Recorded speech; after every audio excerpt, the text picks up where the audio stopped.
Highlander fans, and welcome to K13 Media's live coverage of Gordon State Highlander softball presented by Countryside Chrysler Dodge Jeep Ram in Jackson, Georgia. I'm Chad Feltman with K13 Media, coming to you live today from the Advanced Roofing and Interiors broadcast booth directly behind home plate. And folks, if you take a look at your on-air screen, I mean, how does it get any better than that? It is sunny. It is currently 77 degrees, not a cloud in the sky in Barnesville, Georgia. And we are going to be in tap for a wonderful, wonderful afternoon of college softball. And hey, I've even got a guest here with me today, a fella here that a lot of people seem to like. He got a lot of hugs and a lot of good waves when he came in, as we welcome you inside the Advanced Roofing and Interiors broadcast booth. I'm Chad Feltman, and beside me is Mr. Eric Edmondson, everybody. Eric was the voice of the Highlanders last year for baseball and softball, and we got him on loan today only because he's on spring break. That's the real reason he's here with us. He's on spring break, but man, it's so good to have you back at the ballpark, and seems like you made a lot of friends when you were here. Yeah, it's really awesome to be back here. I keep in touch with my Highlander roots across all sports. Of course, maybe I'm a little bit more partial to softball.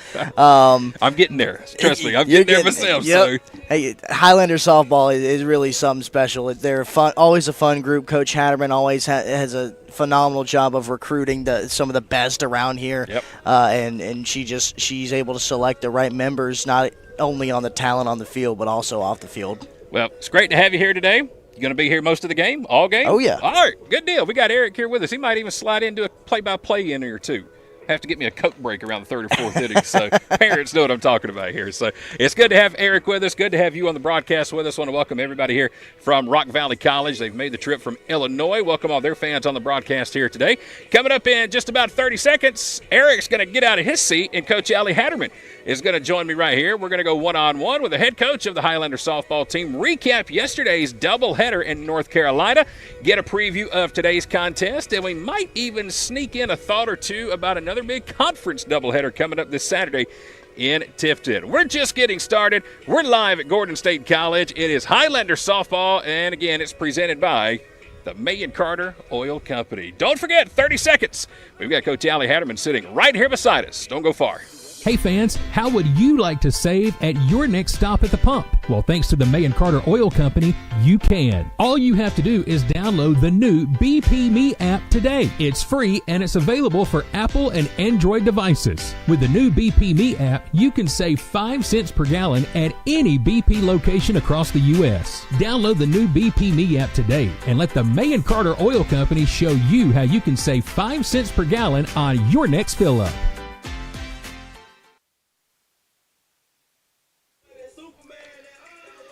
Welcome inside the Advanced Roofing and Interiors broadcast booth with K13 Media. I'm Chad Feltman, live today from Gordon State College in Barnesville as we are getting ready for an afternoon delight here with our Highlander softball team. Coach Allie Hatterman, the head coach of the Highlander softball team, here with us today. And this afternoon, we've got Rock Valley, who has made the trip from Illinois. And, boy, you want to talk about a perfect day for softball. We were supposed to play this game last week, Coach, but Mother Nature did not cooperate.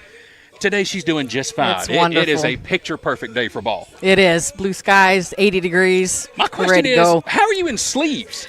I got to be careful these days. That's the only reason. And Coach has been out here working all morning. I mean, in sleeves, watering the field, dragging the field. I went to go apologize to your team earlier because for the first time I broke out the shorts. Yeah. So I know normally in baseball and softball you're not supposed to have shiny white things behind home plate because it can distract the picture. So I apologize in Luckily advance. you got that backstop right there. Yes. It's 80 degrees. It's hard to put on pants. I can't do it. But listen, we're glad to have you here with us on the broadcast. Our first pitch coming up today at 4 p.m. And, boy, I was talking with Mooney just a few moments ago. Are you guys refreshed enough? Have you had enough rest? Because from what I understand, yesterday was a long day for your team. Yeah, we got no other choice. So it's a great day to play some ball. We were going to practice anyway, so there you go. Why not play some softball and try to work some things out before we go down and play ABAC this weekend? It'll be 3 games in about a 24-hour span for the Highlanders. And before we talk about today's game, let's recap yesterday's ball game because That was another rain out, and yesterday your team hit the road, went just south of Charlotte, North Carolina to take on Gaston College. Give us the recap from yesterday's action, Coach. Well, Gaston's having another good year. So it's a good opponent to play, again, really just to help us get better and see how we're doing. And to be quite honest, we played some great softball for about 13 innings yesterday, and one or two errors led to another thing for a big inning for them, and they snuck game one, and game two was 1-1 all the way through the sixth inning. And again, just one mistake on our part, they took advantage of it and came away with the win. So, I mean, yeah, long drive, but it was good softball. It really was. That's not the first time that's happened to us this year, because we've had quite a few games in doubleheaders where it's just been that one dang inning that has prevented us from a win. Yeah, it has been. It really has, because we've been right there the entire time, and there's only been a few teams that have really, truly beat us. The rest of it, we've just mishandled something someplace along the way, and it got the best of us. All right, so I got to ask you, the team we're playing today is from Illinois. I think I was looking for my phone a minute ago because I had it on MapQuest. 830-something miles, 831 miles from Barnesville, Georgia. How in the world do you find a team, and how does that happen? Well, like I said in a previous broadcast, I grew up in Central Illinois, so I'm very familiar with these ball clubs, and they've got to come down in the South to get games early in the season. And Rock Valley, if our viewers don't know much about them, they're either 8 or 9-time defending JUCO Division III national champions. Wow. Moved up to D2 last year, made it to the World Series, so why not play that kind of talent, you know? I saw their record last year when I was doing some pregame prep. It was like 46-12 or 44-12, something like that. And I was like, oh, it's a pretty good ball team coming first down. year, too, making that move up. So they're not afraid to play anybody. We're not afraid to play anybody. It's a great day, so chalk the lines and let's play. I'm a little jealous. I was talking to one of their assistant coaches before the game. They were setting up their cameras and stuff. They said they actually got to play some ball down in Destin. When are we going to the beach to play some softball? I mean, I know it's going to be 80 today, but there's nothing like, 80 degrees at the beach, Coach. No doubt. Can we schedule a beach trip next year or something? Let's get some donors to help us out with that one. Absolutely. So, we are looking for all donors to help us get the Highlanders to the beach. We got great sponsorship possibilities for you, too, so let's make it happen. But all right, so Rock Valley today, and I know you never want to look too far ahead, but you are back in conference play on Saturday. We're going to be making the trip down to Tifton to take on ABAC, and they've had a pretty good start to conference play this year.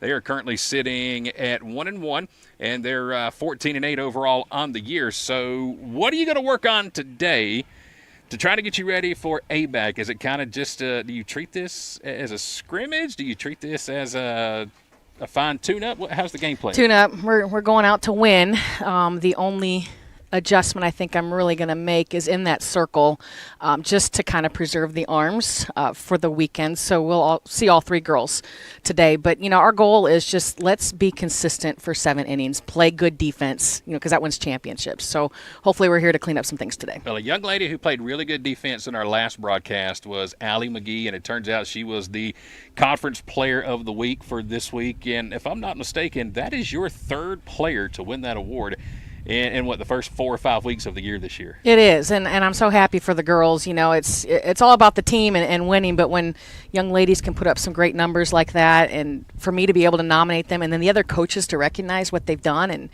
select them as Player of the Week or Pitcher of the Week, that's just awesome for those young ladies in our program. So congratulations to Allie on the award. She'll be on the starting lineup again here today, and as always, we appreciate Coach standing by. Hopefully she'll go get some short sleeves and a cool drink and enjoy a good day of softball. 80 degrees, not a cloud in the sky.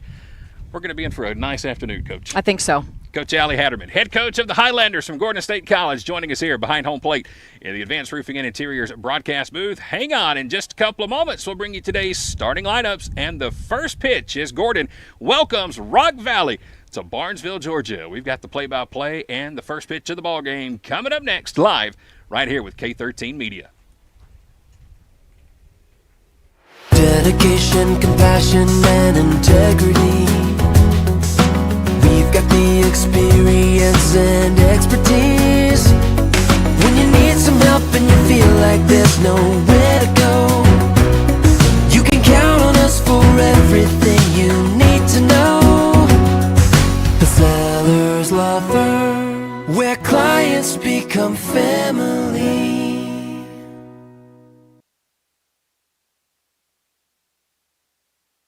Everybody, welcome back to Gordon State College. We are getting ready for the first pitch today. Highlanders and the Eagles from Rock Valley are here with us this afternoon. We just had a chance to catch up with Coach Allie Hatterman, and I got all the girls on the field looking at me, so that means it must be time for our national anthem.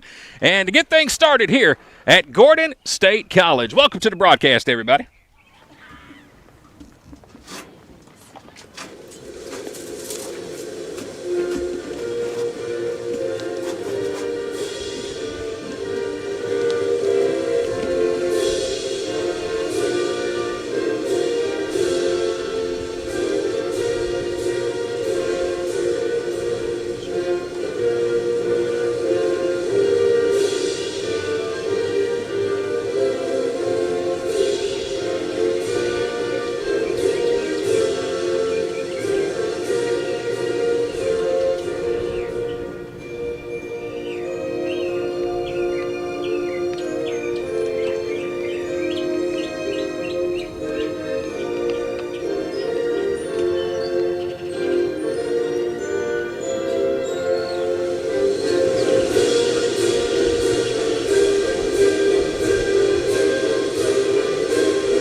Man, that might go down as the greatest national anthem ever. How often are you going to get a chance to have birds chirping in the background with the national anthem? Boy, oh boy, what a great day for college softball. Glad to have you here with us.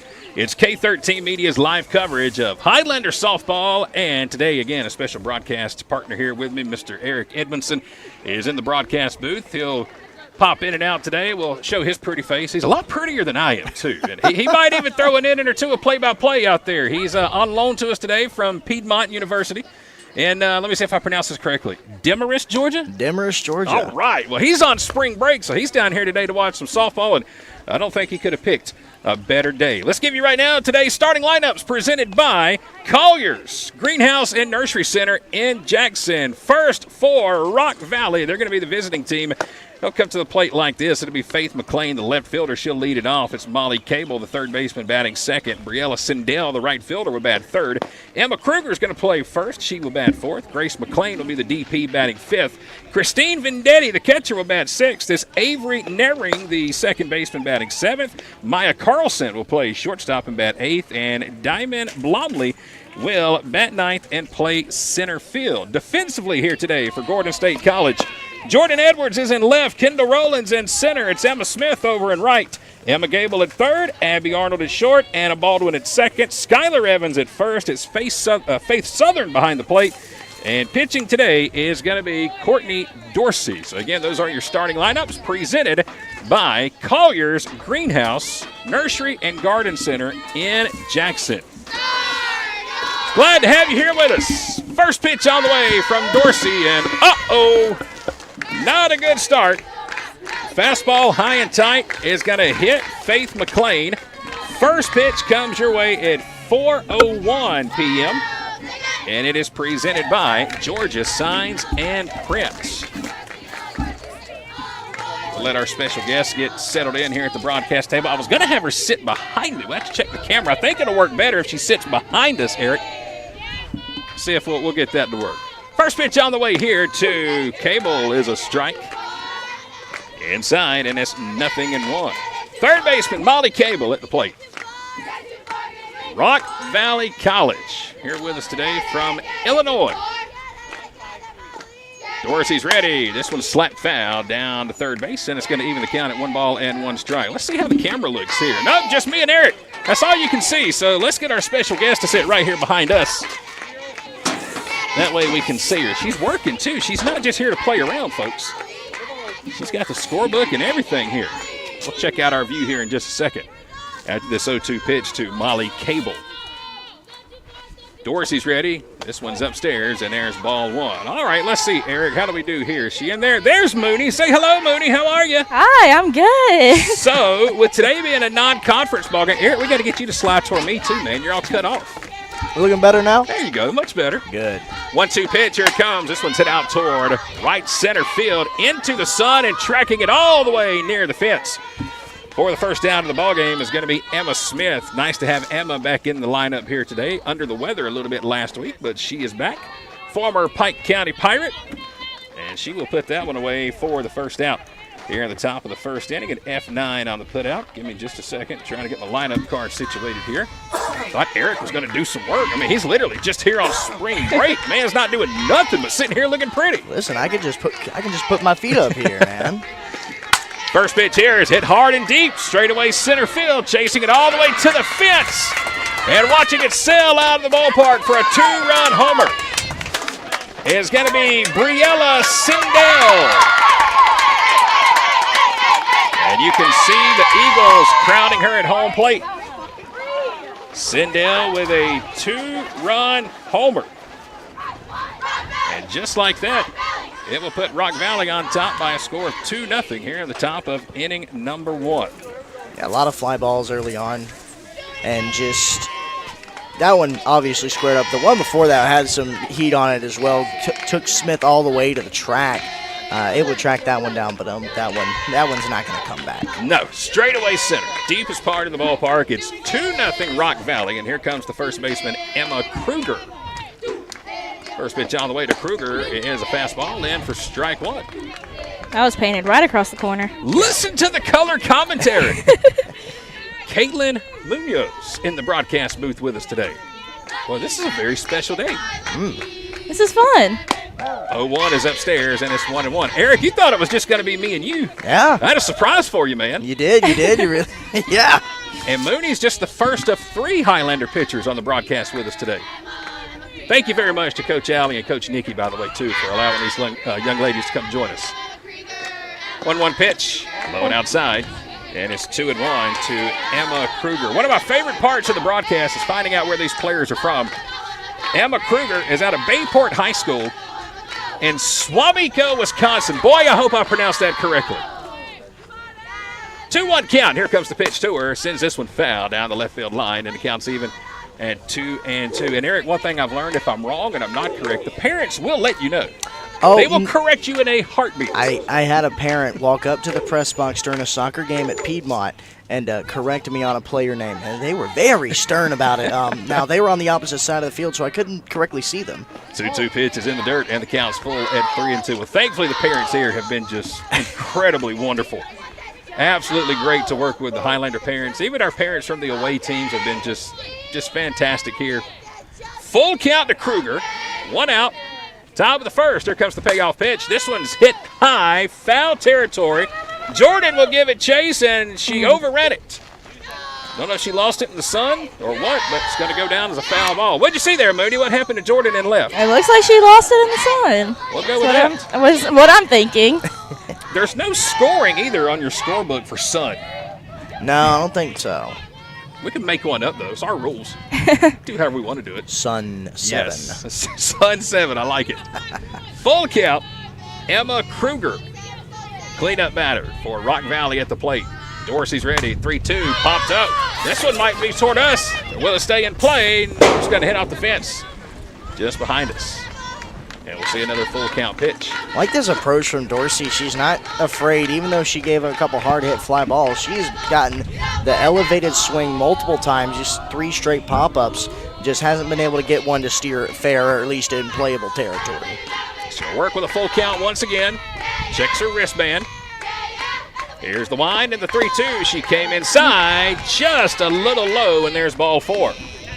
Not a bad spot to miss on a full count. Just didn't quite get the call. It's going to be the first walk of the ball game. It'll send Kruger down to first, and it'll bring up the DP. This is Grace McLean.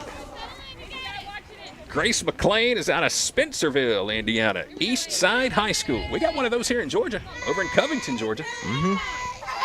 She'll come to the plate. 1 out, runner on first. Dorsey's ready. Here comes the first pitch. This one's hit towards shallow right in no man's land. It might fall, and it is in the grass. It's going to get down for a 1-out single. Man, oh man, tough spot there for Baldwin. She was heading toward the bag at second, and all of a sudden the bloop to shallow right center. Emma Smith was rushing in, And that one just found grass for a one-out single.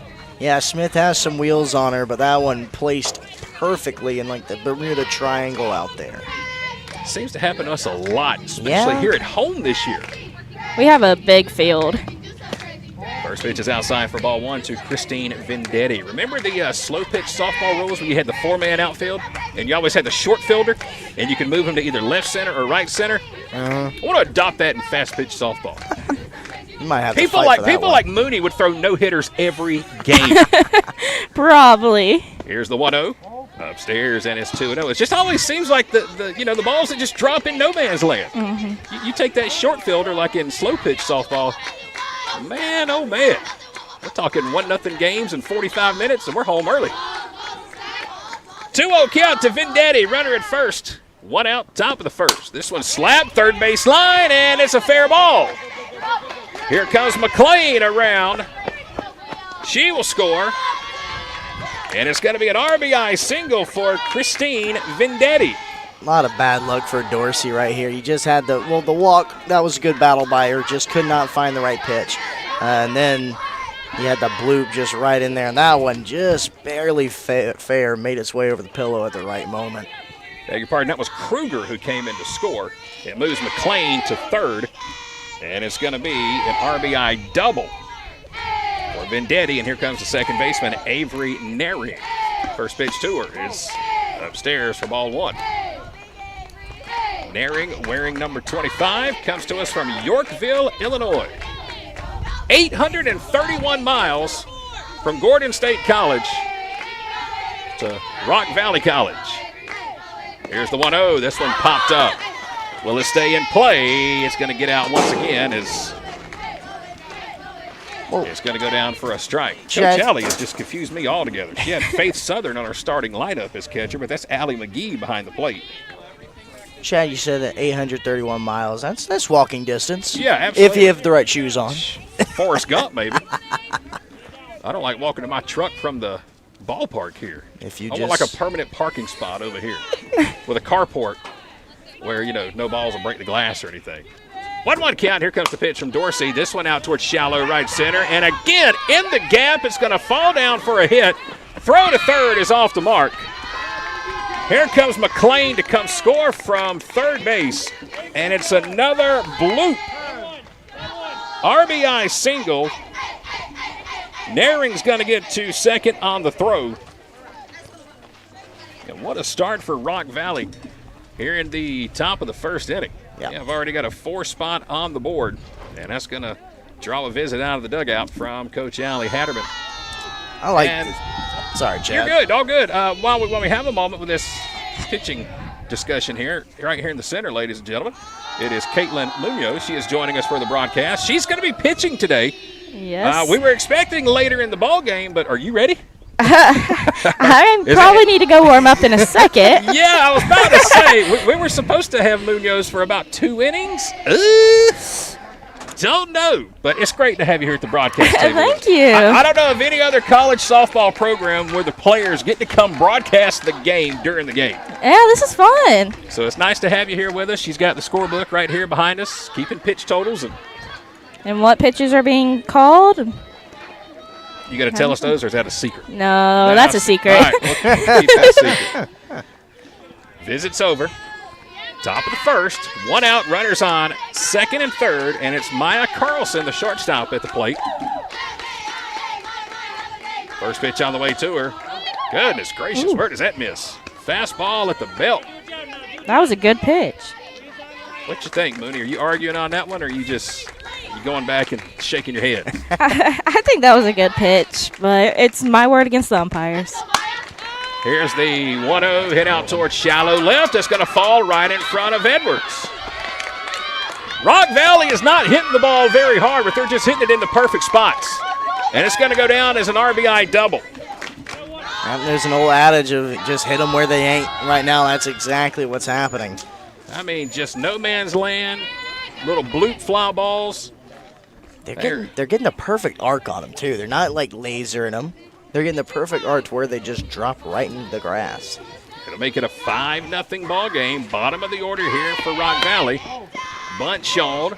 Fastball's outside for ball one. This is Maya Carlson out of Byron High School in Byron, Illinois. First lefty in the batting order. She'll come to the plate with runners at second and third with one out. Here's the 1-0, right back up the middle. Dorsey's got it and can't make a play. Now she'll come home, and there's going to be the tag at the plate. And now they've got a runner who was trying to draw the throw from McGee, but she didn't bite on it, so bang, bang play there. Dorsey will come home and retire the out. It's going to go down as a fielder's choice. Carlson is going to, excuse me, that was Blomley, I beg your pardon. Second out of the inning. Runners at second and third. Highlanders get the out at home plate. And here comes Faith McClain, leadoff batter, top of the order. First pitch hit off the end of the bat. Right to first base. Here's the flip to first, and it's in time for out number 3 as Skylar Evans will come off the bag and flip it over to first, but that will retire the side. Finally here in the top of inning number 1. Rock Valley.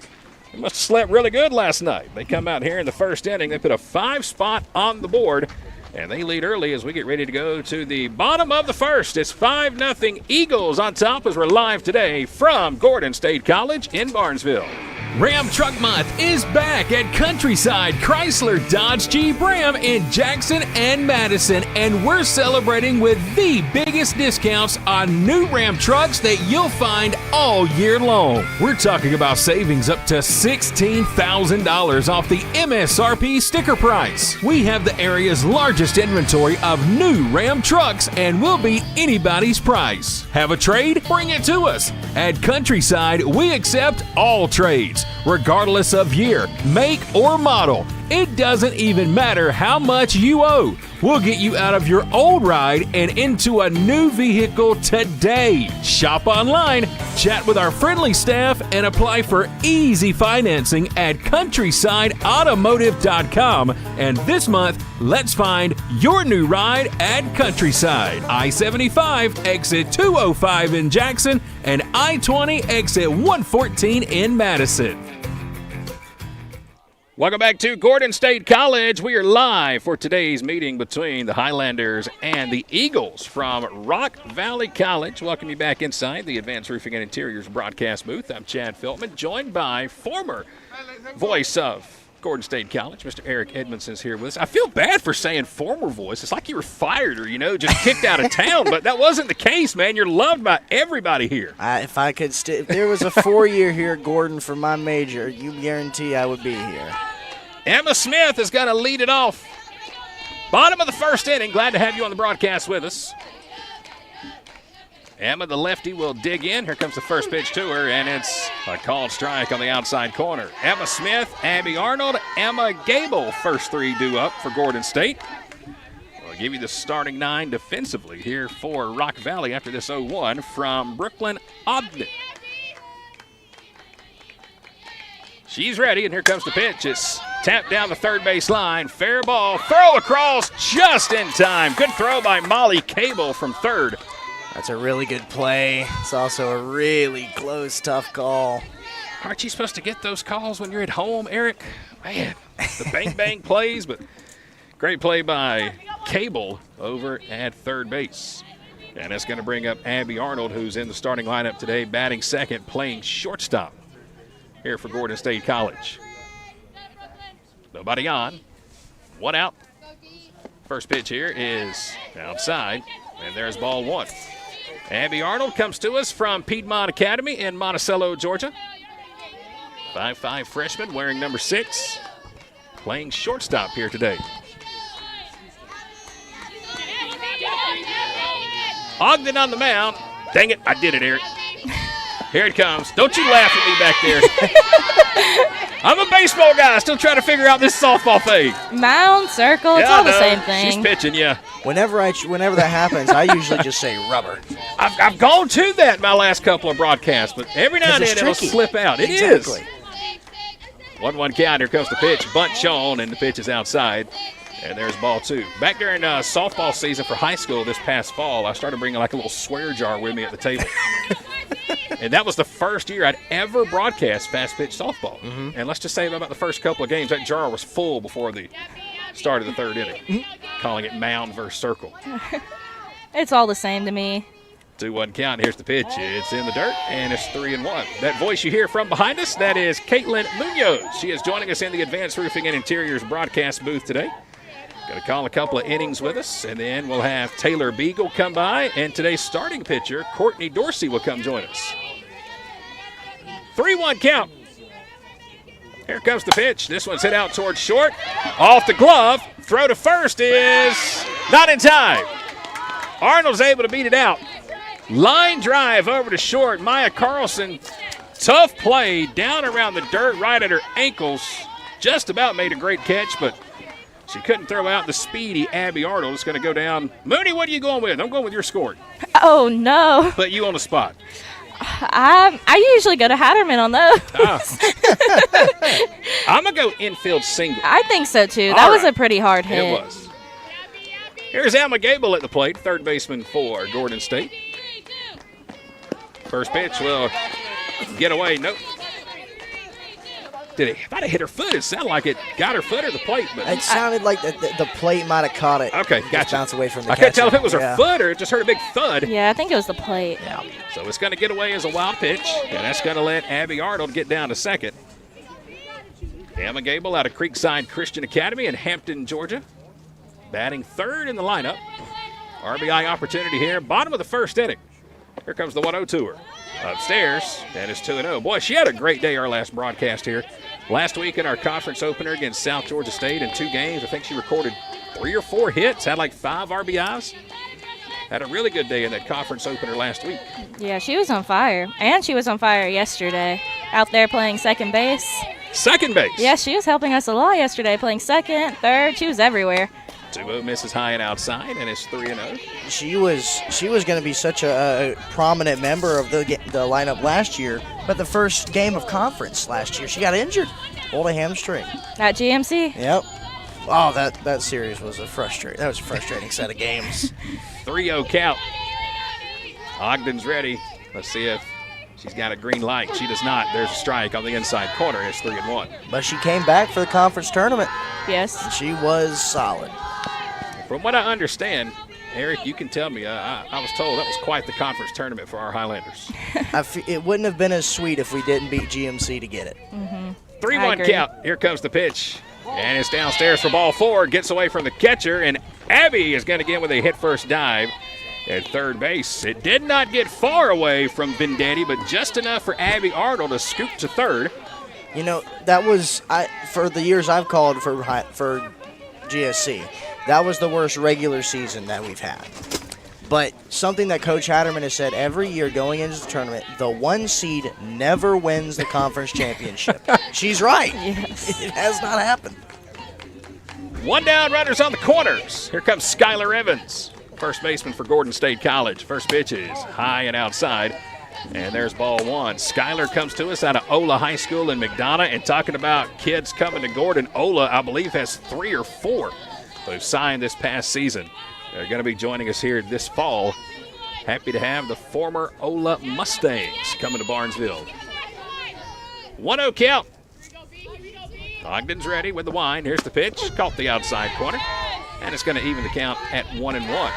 Again, not a conference game today. This was a last-minute addition to the schedule. I mean last minute, Moody. I think y'all were on the bus last night coming home from North Carolina, and I get a text late from Coach Alley. Hey, we're playing tomorrow. Like, oh, okay. Love it. Rock Valley was supposed to go play Andrew, and then things happened, and now we're lucky to play them. 1-1 pitch is low, outside for a ball. Throw to second is off the mark, and coming home to score from third is Abby Arnold. Well, if I'm their bus driver, I'm thankfully not that I have to drive to Andrew. In Cuthbert, Georgia, it's basically Alabama. It's a drive. Abby Arnold will come in and score the first run of the ball game.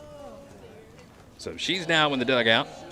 And now the Highlanders with a runner at second. Glad to have you on the broadcast here today as K13 Media's live coverage of Highlander softball, presented in part by the Sellers Law Firm in Griffin. 5-1. We're in the bottom of the first inning. Rock Valley joining us out of Illinois. They put a 5 spot on the board in their first at bat. We're playing from behind, but trying to chip away. Here in the bottom of the first, Skylar Evans is at the plate with a 2-1 count. Emma Gable now the runner at second. Skylar's ready. Ogden again out of the wine. Here's the pitch. Change up. A little outside. Skylar was able to hold back, and that's ball 3. Incredible patience shown here by the Highlanders. And it's usually just a matter of who's going to be the one to swing it, because eventually somebody's going to get the green light to put some on the board and find the real estate over the fence. Well, she's got a hitter's count. The runner in scoring position. Let's see what pitch she gets. Here comes the 3-1. Another changeup. She was out in front. And it's 3-2. Mooney, I don't know how you fast-pitch softball players do it, because sitting here behind home plate watching that, it looks like the ball is literally stopped, and then it just starts again. Yeah. Like it just freezes in midair. That's our magic trick. We don't know how to do it either. Full count to Skylar. Here comes the wind in the 3-2. Swung on and missed. Chase some high heat, and Skylar will go down swinging for the second out. That's going to be the first strikeout of the ball game for Brooklyn Ogden. 2 outs, and here comes Allie McGee. Allie was one of our Georgia Size and Print Player of the Game winners in our last broadcast last week against South Georgia State. First pitch here to her. Change up outside for ball 1. Sydney Knight also got the award. She got a walk-off grand slam, Eric, in the bottom of the 7th inning. Some things never change with Sid. She keeps on swinging it. Said that was her first ever grand slam and her first ever walk-off hit. She did it all in one swing. Here comes the 1-0. In tight for ball 2 to Allie McGee. Well, she said it was too much trouble to do it in multiple ones. That's what it is. Just go ahead and knock it out in one. Kill 2 birds with 1 stone. Yeah. End one game with 1 swing. That's whatever you want to call it. 2-0 count to McGee. She's the DP batting 5th. 2 outs in the bottom of the 1st. Ogden's ready. Gets her side, and here comes the 2-0 pitch. It's outside for ball 3. And again, we want to say thank you to Georgia Signs and Print for being our sponsor of the Player of the Game Award. Player of the Game, each and every broadcast, we'll get a free meal to Mama's Kitchen here in Barnesville. Compliments of Thomas and Angie. Very happy to have all of them on board here today. 3-0 count. Here comes the pitch. Allie had a green light, and she fouls it out of play. And there's strike 1. Eric, I see you're representing our ring. Yeah, it's a pretty one. I mean, sometimes it makes me walk with my hand dragged down. Feel how heavy that thing is. That's our champion ring. Oh, we definitely got to get a picture of this here in a minute. 3-1 count. We'll do it in between innings. Stand by. Here's the pitch. It's outside, and there's ball 4 to Allie McGee. Well, I was fortunate enough for both GSE softball and GSE football for them to include me in their championship runs. I have their national football ring as well. So when I walk with both of them on my hand, I walk with a limp. So you balance it out, man. You don't need to brag there, All right, Eric. come on, goodness gracious. Runners on first and second. Here's Faith Southern. First pitch is a strike at the knees. Faith coming to us out of Union Grove High School in McDonough, Georgia. Right across the road from the original Shane's Rib Shack. Just useless knowledge I have in this brain of mine. A lot of it, by the way, includes and involves food. Can't go wrong with food. Here's the 0-1 to Faith. It's in the dirt. Got to get underneath the legs of the catcher. She'll pick it up, and Emma's got to get back to second. Vendetti was able to find it. Emma got about halfway to third and said, well, let me think on this. That was a good job by her to throw on the brakes and not skid a little, because she was able to put the spikes in the dirt and turn back real quick. What's the one thing you learn early in baseball and softball? Never make the third out running the bases, ever, especially at third. Here's the pitch, high and outside, and it's 2-1. Well, Mooney, all I want to say is this. If Eric got a ring last year, y'all got some big shoes to fill, because doggone it, you better believe I want one. I don't want to walk out of here this year with nothing. We try our best. 2-1 count, bottom of the first. Runners at first and second with 2 outs. Here comes the pitch to Faith. There's a strike at the knees, and it's 2-2. Another good spot by Brooklyn Ogden. She's working really well down low at the knees. She's getting those calls. And right now the count's even at 2-2. Brooklyn out of Washington, Illinois. 2-2 count. Here comes the pitch. Swung on and missed. Strikes out Southern with another impressive changeup. And that will do it for the Highlanders here in the bottom of the first. But Gordon State is able to get 1 on the board to cut into that lead. And that will take us to the top of inning number 2. It is a 5-1 lead. Rock Valley is on top after 1 here at Gordon State College. While we have a moment, let's once again welcome you back inside the Advanced Roofing and Interiors broadcast booth. I'm Chad Feltman with K13 Media. Caitlin Munoz in the middle today, and Mr. Eric Edmondson joining us here today. And Eric, go on and show that ring right there to the camera. See if we can get a good view on this thing. Turn it around a couple of times. Spin that baby around. That is the championship ring that Gordon State College was able to pick up last year after winning the conference title. And oh, man, look at this finger right here. See this? Nothing. Mooney, you see that? Nothing. I see that. I'm putting it to you and Sticks behind home plate here. I know that's your battery partner, so it's great to have Eric back here with us again, play-by-play announcer last year for Gordon State College. Baseball, softball. Did you do basketball last year? Basketball, soccer, football. Soccer, all of it. Okay, so he's here showing us how to do it today. So it's great to have him here, and, again, it's great for me to be here, man. Like I told you in a text message earlier this year, not one person has had a negative thing to say, and just everybody's been so, just complimentive of what you did last year. They spoke highly of you. So you still got friends here in Barnesville, man. Yeah, well, and it sounds like you did a wonderful job, and welcome back. Well, I certainly miss doing it down here. I love what I do up north now. Traitor. I'll be the one to say the bad thing about it. How about that? But yeah, no, I miss the barnyard. I do. The barnyard. Mm-hmm. See, nobody's told me that before. Well, that's what the baseball boys call their field. Top of the second inning. Dorsey's back out to pitch. She's in the circle. I did it. How about that? And at the plate is going to be the third baseman, Molly Cable. She's batting in the number 2 hole. She flew out to right center field her first time up. Hits this one right back up the middle for a solid single. And she's got a leadoff base hit to start the second inning. That's how we talked about earlier, not the transition from baseball to softball lingo. When I first started calling the very first year, I would call a slap hit. I'd say some sort of swinging bunt is what I would lead with because I didn't know what the terminology was. Thankfully, I had an administrator and GSC softball fan, Ryron Trailer, correct me. Well, he just left us a comment. I'll tell you what he says here in just a second.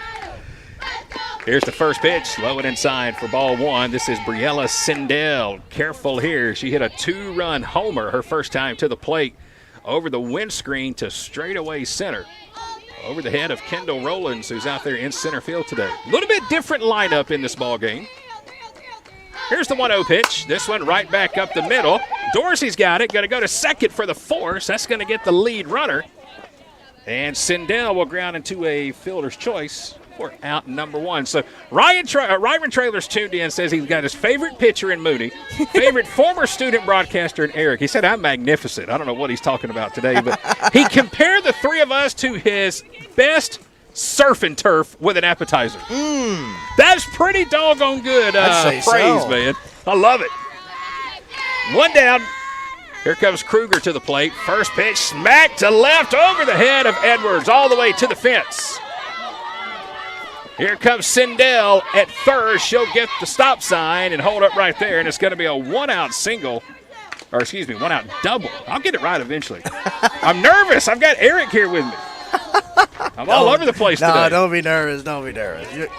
You're doing great things here, Chad. I'm very glad that they were able to find you and publicize Gordon State sports. And I love it, continue to man. do that. And we're very grateful for that. Grace McLean at the plate now with 1 out. Runners at second and third, top of the second inning. She'll send this one out to deep left field. Jordan Edwards will let this one sail over her head. 1 run's going to come in. Another run will come in as the cutoff is missed at shortstop. And that's going to go down as a 2-run double for Grace McLean. Couple of back-to-back fly balls to left field, and it looks like that is going to be the end of the day for Courtney Dorsey. So we will have our first pitching change of the ball game. We're in the top of the second inning, 7-1. Rock Valley is on top early on. This pitching change is being presented by the May and Carter Oil Company. Hey fans, how would you like to save at your next stop at the pump? Well, thanks to the May & Carter Oil Company, you can. All you have to do is download the new BP Me app today. It's free and it's available for Apple and Android devices. With the new BP Me app, you can save 5 cents per gallon at any BP location across the U.S. Download the new BP Me app today and let the May & Carter Oil Company show you how you can save 5 cents per gallon on your next fill-up. Dedication, compassion, and integrity. We've got the experience and expertise. When you need some help and you feel like there's nowhere to go, you can count on us for everything you need to know. The Sellers Law Firm, where clients become family.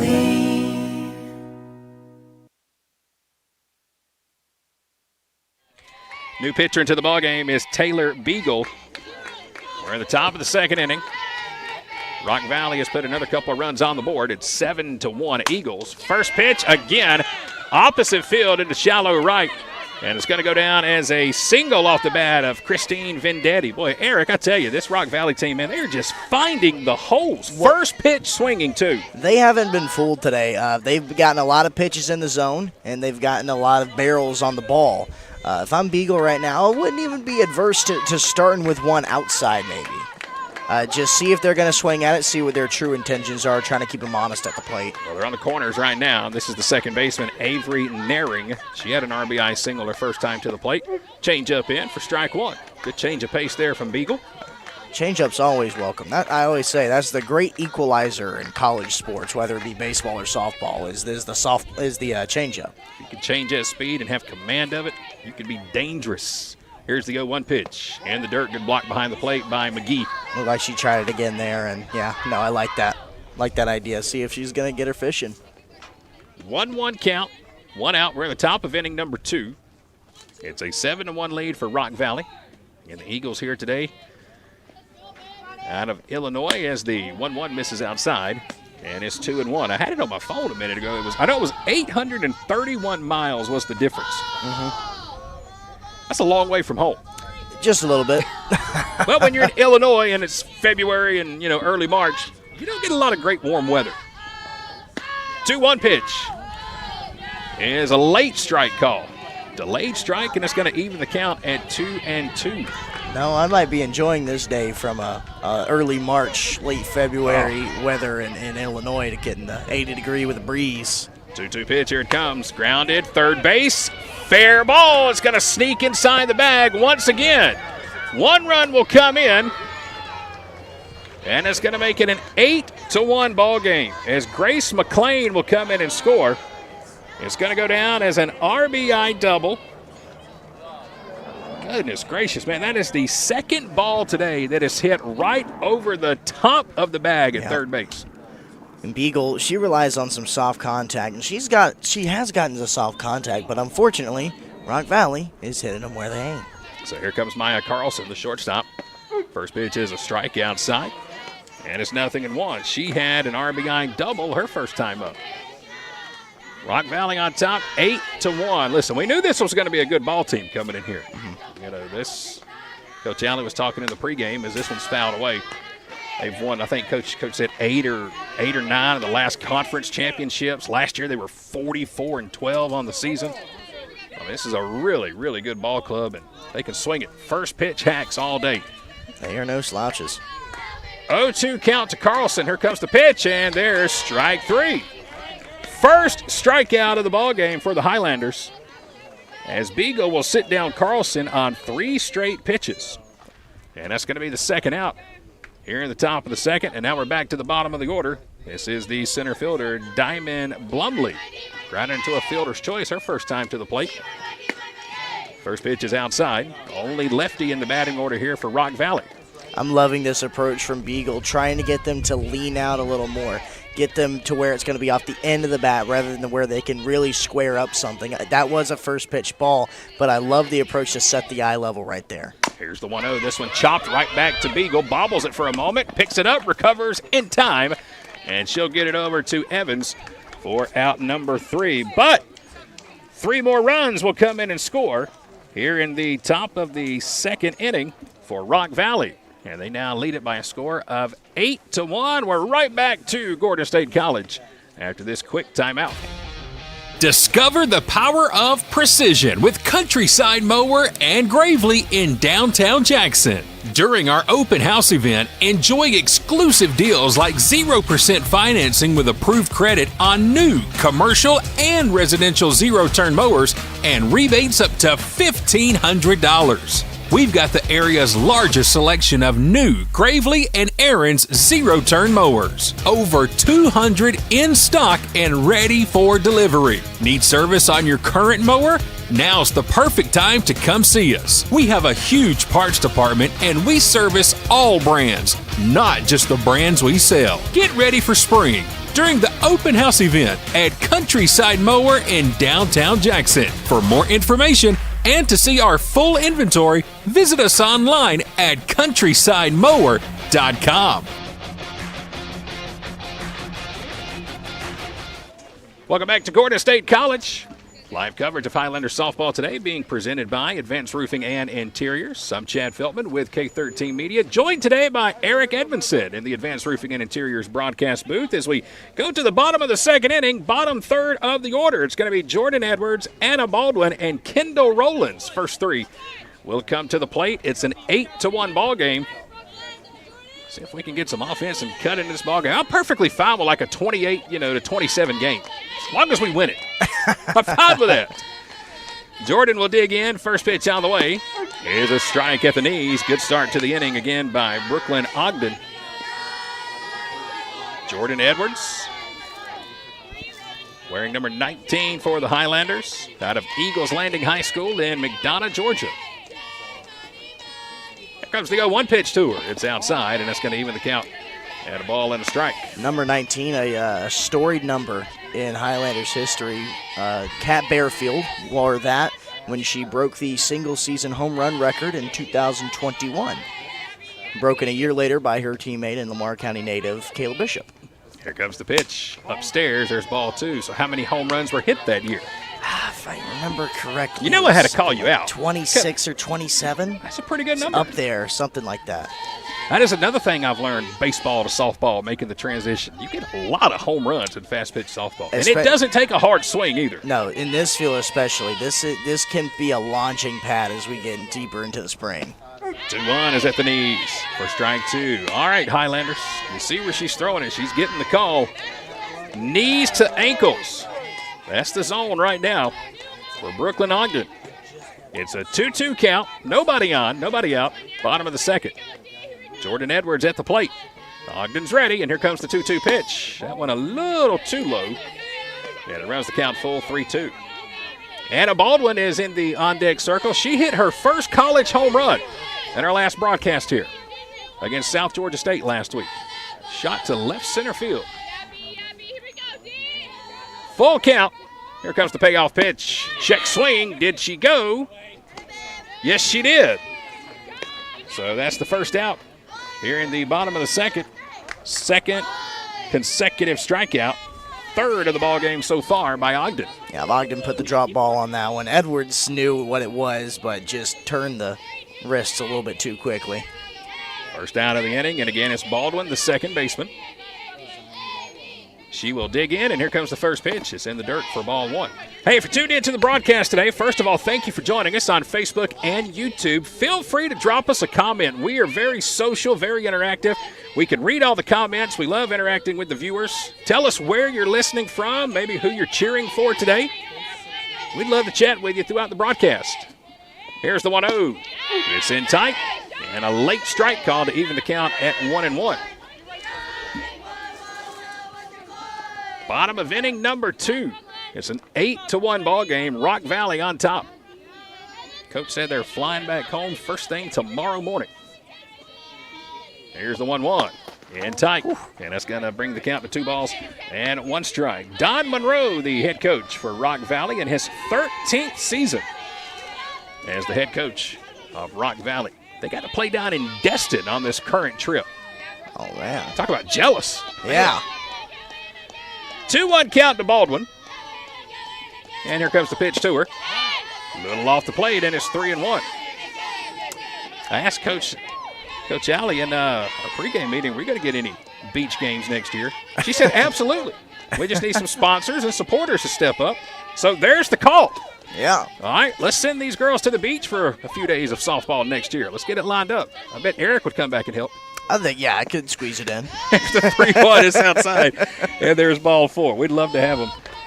You got a favorite beach, man? Where do you like to go when you get out of town? Oh, man, I have a family, used to have a family condo down in St. Petersburg. Okay. The Indian Shores is what it was called. That place has blown up a lot. They've gotten the stragglers from Clearwater have started to come into St. Pete. Kendall Rowlands, number 9 batter, will step into the box with one out here in the bottom of the second inning. First pitch to Kendall, slung on and missed. And there's strike 1. I'm sure her dad is tuned in with us today. Great supporter of our broadcast. And he saved me on our first broadcast here. I got to tell you something I did. I made an error on my part. Okay, rookie mistake. And her dad came in and saved the day. I'll tell you about it. Here's the 0-1. She shows bunt, gets it down. It's perfect. Third base line. Going to be a tough play. Throw to first is not in time. Perfect bunt by Rowlands. Right down the chalk to third. Molly Cable came charging in, made a great play, fired a strike to first base, but Rowlands was able to beat the throw. And she's got an infield single, and it's going to put runners on first and second as they go to the top of the order. So I'm here my very first softball broadcast, Kay. Didn't have a tent set up that day. There's error number 1. It's sunny, it's hot, and I'm sitting here, and all of a sudden, about third inning of our first game, I'm just craving a Coca-Cola. I mean, I could literally taste it. First pitch is a strike here to Emma Smith. I was watching that one, yeah. So I was just jokingly put the call out there. Man, how great it would be for an ice cold Coke to the broadcast table. Armando brought one. Look at that. Brought 2, actually. And then 2 other parents brought Cokes. So we were sitting here with 6 Cokes, and it was just perfect. The Highlander parents, they're awesome. So they really are. I've got a tall canned Coke in my cooler today. I've learned to bring one, but it was just awesome. You know, I said I should have wished for like $1 million. Man, it'd be really nice if someone just brought me dropped $1 million it off. right now. Really craving that. You taste it, right? Yeah. 1-1 pitch is inside. Emma Smith, leadoff batter, right fielder at the plate. She grounded out to third, her first plate appearance. We're in the bottom of the second inning. It's an 8-1 lead for Rock Valley. 1 out, runners at first and second for Gordon State.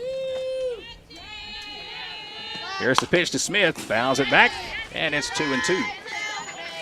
Yeah, man, it's been great to get to know these parents. It's been great to get to know the players. And, you know, with just one game here today, we're not going to do our one-on-one interviews, but normally, you know, in between the doubleheaders, I have the girls come here and join me and just get to talk to them, learn about them away from school, off the field, what they like to do. And this team has just been very welcoming here this season for me. 2-2 count.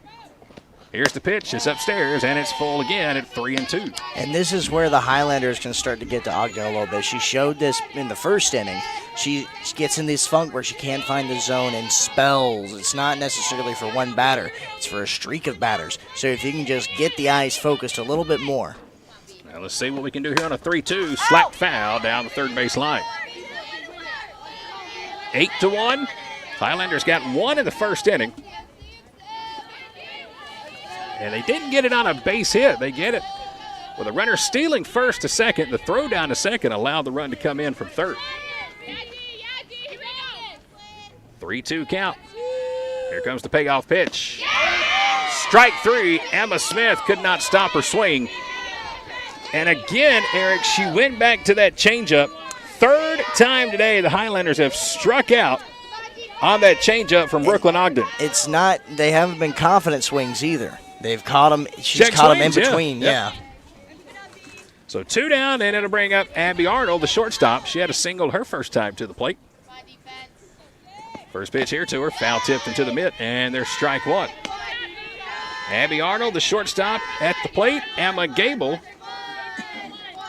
is over in the on-deck circle. We're in the bottom of the second inning. Rock Valley here in town today for their final game before they fly back home. There comes the 0-1 pitch downstairs, and it's 1-1.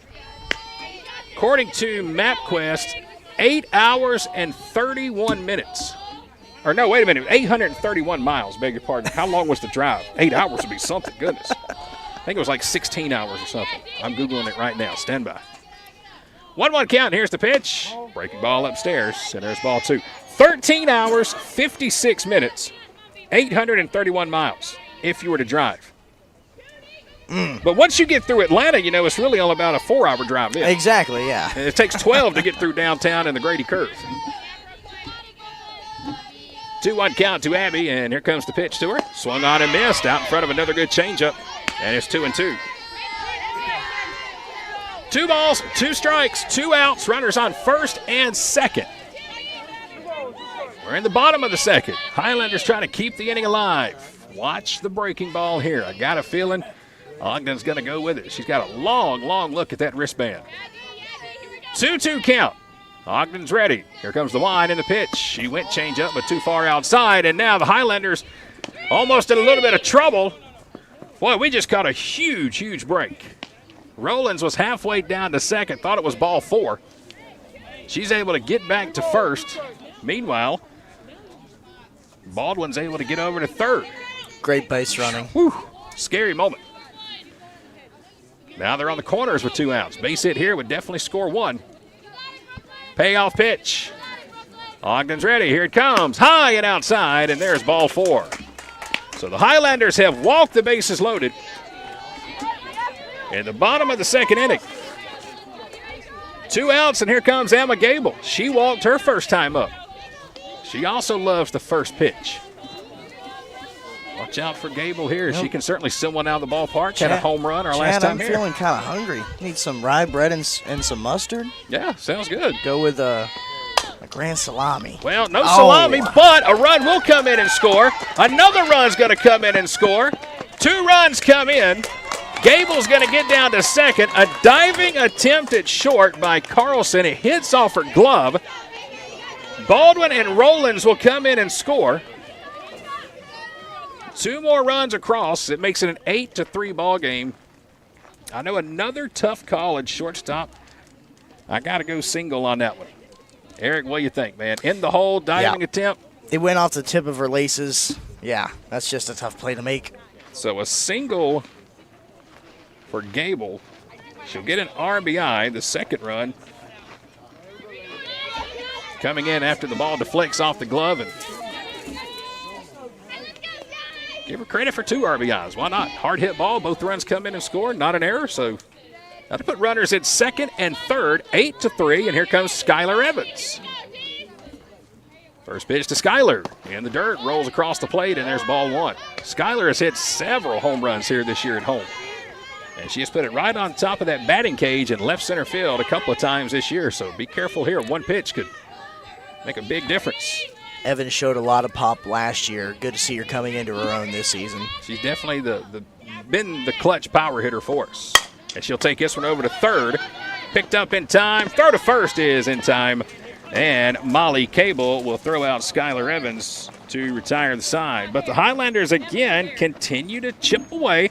They get a couple of more runs, and we are through 2. We'll go to the top of the third. It's an 8-3 ball game with Rock Valley on top of Gordon State. Dodge Power Dollars are back at Countryside Chrysler Dodge Jeep Ram in Jackson and Madison, and we're ready to put some muscle in your garage by offering savings up to $10,000 on our remaining 2023 Dodge Chargers and Dodge Challengers. Scat Packs, Hellcats, gel brakes, RTs, and last calls. We've got them, but you've got to hurry because once these 2023s are gone, they're gone forever. The 2023 Chargers and Challengers are the last Hemi-powered V8s that Dodge will produce. So come grab your piece of American muscle car history before it's too late. Shop online, chat with our friendly staff, and apply for easy financing at countrysideautomotive.com. And this month, let's find your new ride at Countryside. I-75 exit 205 in Jackson and I-20 exit 114 in Madison. We are back at Gordon State College, going to the top of inning number 3, and to bring you all the play-by-play here from Gordon State College, former voice of the Highlanders. Glad to have him back here today in Barnesville, ladies and gentlemen. Mr. Eric Edmondson here to take us through inning number 3. Eric. Thank you so much, Chad. It's a pleasure to be back in the broadcaster's seat. Taylor Beagle out for another inning of work. Came on in relief in the the top of the second. Getting ready to start in the top of the third versus Faith McLean. First pitch is low for ball number 1. One thing I've noticed about the ballpark here today, I got my wash rag with me, is pollen season. I saw it yesterday, and I dreaded it. I said, oh no, here it comes. It's here.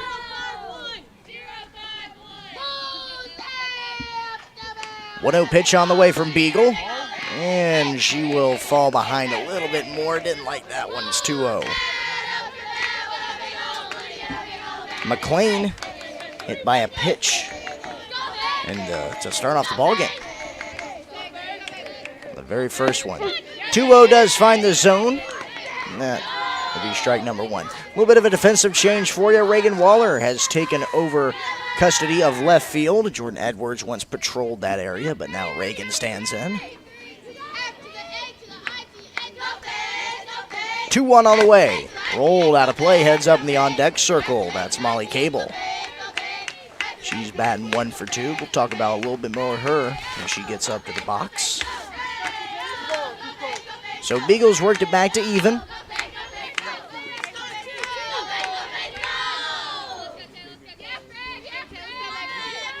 Working with Allie McGee, setting up outside. This one lined right back into the circle. Up with it is Beagle. She'll fire over to Evans, and there's 1 away.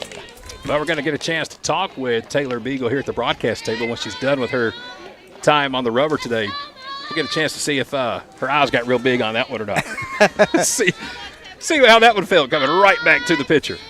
Molly Cable will stand in. She's 1 for 2, had a single last time up. You know, I've experienced that before. I've thrown off the mound a time or two in my life, and I've gotten some comebackers like that, and really, you don't think about it. You just kind of throw down the leather, and then you realize, oh, well, that's probably the ball best just thing, got hit because if you did think about it, you'd probably take it off the face. Yeah. Just pure instinct to swat it away. 1-0 pitch from Taylor is low in the dirt. Ball 2. Hey, you got a fan of yours on our YouTube feed today, Mr. Elijah Clemens. Tuned in, said, glad to have you back. I'm glad that some people are still able to recognize me. Hitters count for Cable. 2-0 pitch from Taylor. Stays down and in, 3-0. And that's been the strike zone all day, down at the knees, but we're just not getting the close calls. Seems like Beagle puts a lot of spin on the ball when she sends it down. And it seems like it's dipping just at the last second. 3-0 pitch is going to be right there, though, so Beagle looks to battle back. It's 3 balls to 1 strike. Briella Sindel up next. 3-1, make it full. Good breaking ball. That's one of those. I know it's not what you call it, but I've been calling them freezers. Just like they stop midair. I mean, that's what they do. They just stop. 3-2 pitch. Rolled over to the shortstop. Up with it is Arnold. She'll fire over to Evans. Good stretch. Got the out. Number 2. Good play over there by Abby Arnold. Joni Littlejohn has also been playing shortstop a lot for us this year, but again, a little bit of a different lineup for Coach Allie Hatterman today before we get back into conference play Saturday when the Highlanders will be in Tifton for a doubleheader against ABEC. A lot of different names in different places today. Oh, yeah. Here's Briella Sindel. She's the only one to have left the yard today. 2-run bomb in the first inning right at the center field wall. Gable's up with off a dive over to Evans with the scoop. Gets the out. What a mesmerizing play from Emma Gable as she sends the Highlanders to the bottom of the third. We'll see them come up looking to chip away at this 8-3 lead that Rock Valley has again. Eagles 8, Highlanders 3. Today's coverage of Gordon State College Highlanders softball being presented in part by our good friends at Buckner's Family Restaurant, located at I-75, exit 201 in Jackson, just 14 miles from Gordon State College. Be sure to stop by and see Buckner's this weekend. They're open Thursday through Sunday, serving the best fried chicken in all of America, Lazy Susan tables, and the best Southern cooking you will find anywhere around. Check them out online at bucknersfamilyrestaurant.com. And don't forget, tomorrow night after 4:30, not only are you getting the best fried chicken in America, you can also check out their famous ribs. They just started doing that about a year or so ago, and they serve them up on Friday nights at 4:30. Glad to have Buckner's on board with us, one of our great partners here with K13 Media. Bottom of the third inning, it's an 8-3 ball game, and again, as we come back inside the Advanced Roofing and Interiors broadcast booth, the gentleman calling the action right now, he's right here beside me. It's Mr. Eric Edmondson, joining us here today on loan from, is it Piedmont College or University? Piedmont University. They just became a university a little bit ago, so they dropped the college name. Okay. Now they're full-on 4-year. And Eric is there doing all their play-by-play, but he's on spring break this week, and he was kind enough to come down and join us. And, again, Eric was here last year, of course, as you can tell by the comments, people tuning in. You guys know him. He's no stranger or anything. And, boy, it's great to have him here with us, and wish we could do this permanently. I know. Everything. I wish we could sit here together. But, man, it's great to have you here, and I know you got a lot of fans and a lot of friends here, too. So roll on, my friend. You're doing a great job. Take us to the bottom of the third. Yeah, we're in the bottom of the third inning. It's going to be Allie McGee leading off. That'll be 5, 6, and 7. Looks like a new arm in the circle for the Eagles. In fact, it will be. It'll be number 8, Natalie Lauer. Or Lower, rather. Don't go with Lower. First pitch from her. It's taken low, 1-0 to McGee. Yes, I'm very thankful for all that Gordon State has done for me. Got me started on this path of broadcasting. That hopefully I can just turn into a career because I love to do it. I love doing it every single day at Gordon State. That one misses down and in for ball number 2, and I love continuing it from the Macon Bacon. Now I'm up at Piedmont University. Well, this is year number 20 for me. I started in 2004, and let me just give you a piece of advice. Don't do like I did and wait 19 years until you do it full time. Yep. Just do it. Just go. 2-1 right of the knees to McGee. Now 2 balls, 1 strike. Forever I did it just kind of on the side, had a full-time job. And last October I finally said, man, screw it. This is what I want to do. This is what I love. Somehow God's going to find a way to make it happen. Yep. This one lashed out of play over near the baseball field, where I've been told the boys are tearing it up at home. They are. 9-1. Man, they are having a great year in Gordon State College baseball here at home. Sitting at, it was 14-11 on the season, if I checked my schedule right last night. They dropped a tough one yesterday to Cleveland State. 2-2 pitch on the way. This one hit high to left field, but not very deep. Over is Faith McLean. She'll wrap it in leather for out number 1. You're talking about Natalie Lower coming into the ballgame as the new pitcher here for Rock Valley. She's out of Eastside High School in Butler, Indiana, a freshman, right-handed, wearing number 8. Mm-hmm. Faith Southern's going to stand in here. You got a strikeout to her name. We're going to bring that back a little here. Lower. Check of the wristband. Gets ready to fire. Southern takes her strike outside, 0-1. It's not a big, fat $1 million contract, but I never say I didn't give you anything. Here's an ice-cold bottle of water straight out of my famous red cooler on the crushed ice here beside me. That'll work just as nice. 0-1 pitch on the way from Lower. And that sounded like it might have been foul tip, but no, just a straight up right into the mitt. So behind now is Southern. Got to find a way to fight back here. I've kind of gotten out of the hot temperatures down here. It's a little colder up north. A little bit more breezy. 0-2 just outside. So I'm having to reacclimate myself, and doesn't help that he makes it sound like he's in Canada. I'm not. He's listen, in Georgia. It's windy up there. Demarest, Georgia. Where's Demarest at? Demarest is about an hour away from Clemson, South Carolina. Oh, boy, yeah. Really far north. Rolled over to the third baseman, Cable. She'll fire across the diamond to Kruger, and there's 2 away for the Highlanders in the bottom of the third. That is a really nice part of the state, though. It is. A lot of great hiking hiking trails up there. I just recently hiked Mount Yona. It's a 2-mile hike, but don't let that fool you. It's straight up the rock face, and it's not fun, but the view is definitely worth it. I never heard of Demarest until this year. Mm-hmm. Joni Littlejohn, our shortstop, is out of Habersham Central. Yes. And Demarest. Yep. That's the first time I'd ever heard of Demarest, Georgia. One of the few places I've never been. That's strange that usually Habersham Central products will travel over to Piedmont. This used to be Jordan Edwards' spot in lineup, and now it's Emily McEwen. Edwards defensively subbed in for Reagan Waller last half inning. And she's down quickly, McEwen is, 0-2. And she'll find a way to stay in it. Clings off the metal bars behind us on the facility. Emily's out of Piedmont Academy in Monticello, Georgia. Her dad, Mitch, came up and was speaking with us earlier in the ball game today. Nice to meet Mitch and put a face with a name, and his daughter's at the plate now, first time today. McEwen shows the bunt's going to pull it back here and awaits the pitch from lower. This one lined into left field, a base hit. Highlanders get a 2-out base runner, and that's going to bring up Anna Baldwin. Good pull there by McEwen, just sit back on it. Sound like she may have got it off the handle, but stuck it in between short and third. And we'll say it was because her dad came and spoke to us today. That was the good luck charm. We'll give Mitch all the credit. Do it every game. Absolutely. Come on to see us.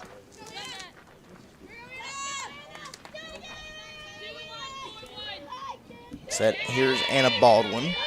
Walked last time she was up. First pitch from lower is swung on and missed. A little bit tardy on that one. And it's 0-1.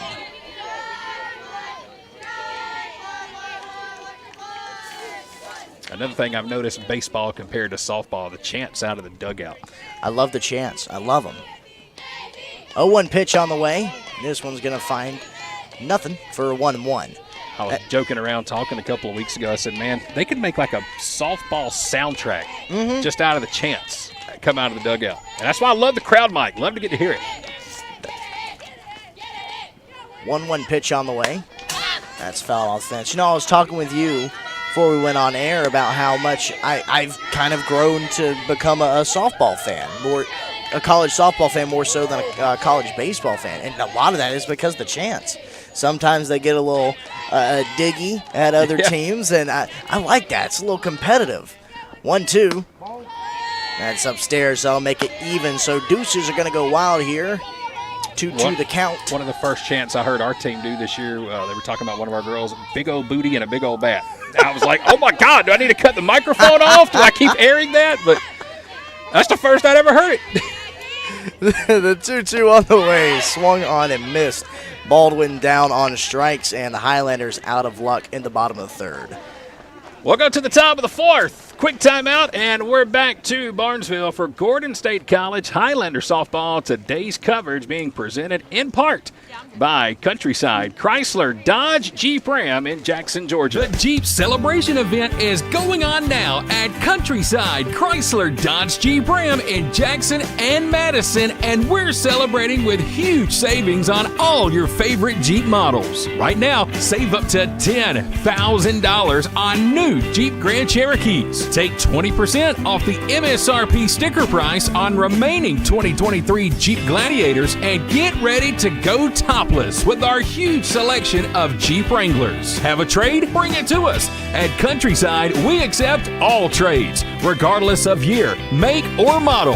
It doesn't even matter how much you owe. We'll get you out of your old ride and into a new vehicle today. Shop online, chat with our friendly staff, and apply for easy financing at CountrysideAutomotive.com. And this month, let's find your new ride at Countryside. I-75, exit 205 in Jackson, and I-20, exit 114 in Madison.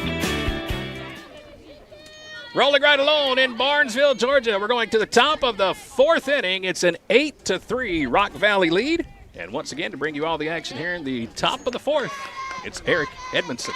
Thanks, Chad. Emma Gruger is going to climb in. That means it's 4, 5, and 6 for Rock Valley here in the top of the 4th inning. 5-run lead for the Eagles as this one's rolled softly over to Arnold. She picks it up, fires over to Evans, and there's one away. 1 pitch, 1 out for Taylor Beagle, who's back out for another inning of work in the circle. Good job, circle. You did it. Proud of you. Of course, you're the seasoned vet. You're in year 2 of this. I tried it. You got a lot of experience. Everybody who knows me knows I'm a baseball guy, but I have fallen in love with fast pitch softball, so I promise. I've tried. I'm getting there, I promise. Grace McLean is 2 for 2 and takes a wild swing and a miss at that one. 0-1. One thing I think I love the most about fast pitch softball is how fast the games are. They are. They're quick. It's like you can get a softball doubleheader, 2 games in the time it takes to play 1 baseball game. You sure can. 0-1 is outside, so it's 1-1. JUCO baseball is it can be a blessing and it also can be a curse, because one game I had was one of the last home games of the year. It was an 8-hour game. I was there for 8 hours. 6-hour game. This one's up with it is Gable over to Evans for out number 2. And you want to know how many walks were between both squads? Oh, man. So I learned the hard way last year. I was broadcasting a high school state championship series. You got to play 2 out of 3 or win 2 out of 3. Yeah. Okay. 2 games on a Saturday. First game started at 10 a.m. Second game did not end until 7:15 p.m. And I'll tell you what I learned the hard way in that broadcast. After this pitch from Beagle. This is sent into the air. Waller is over, makes the grab, and the side is retired. So I learned firsthand that Facebook Live will only let you run 8 hours nonstop. So here we are in Game 2 of this championship series. By the way, welcome back to the Advanced Roofing and Interiors broadcast booth. We're in it. I mean, it's a tight ball game, and all of a sudden we just stop. The feed ends, and I'm sitting here freaking out like, what is wrong? Well, Facebook Live only lets you go 8 hours. It took us 8 hours and 26 minutes to play 2 high school baseball games last year. Yeah, learned that firsthand. So, hey, look, and I've also got my cold Coca-Cola right here at the screen. It's not quite the championship ring that Eric was showing off earlier, but that's your personal effect. Yes, this is mine. The people who tune in know that sometime throughout the broadcast, the cold Coca-Cola is going to get popped open. Here it is in the bottom of the 4th inning. Again, Chad Feltman, Eric Edmondson. Want to say thanks to Caitlin Munoz for joining us here earlier in the ball game. And I believe it's sometime today we're going to have Taylor Beagle come join us here in the broadcast booth. And we'll just keep rolling them in. Non-conference game here today as Gordon State is taking on Rock Valley. Saturday, we're back to conference play, a doubleheader on the road in Tifton to take on ABAC. We are glad to have you here with us today in Barnesville as we go to the bottom of inning number 4. Heads up for you, Chad.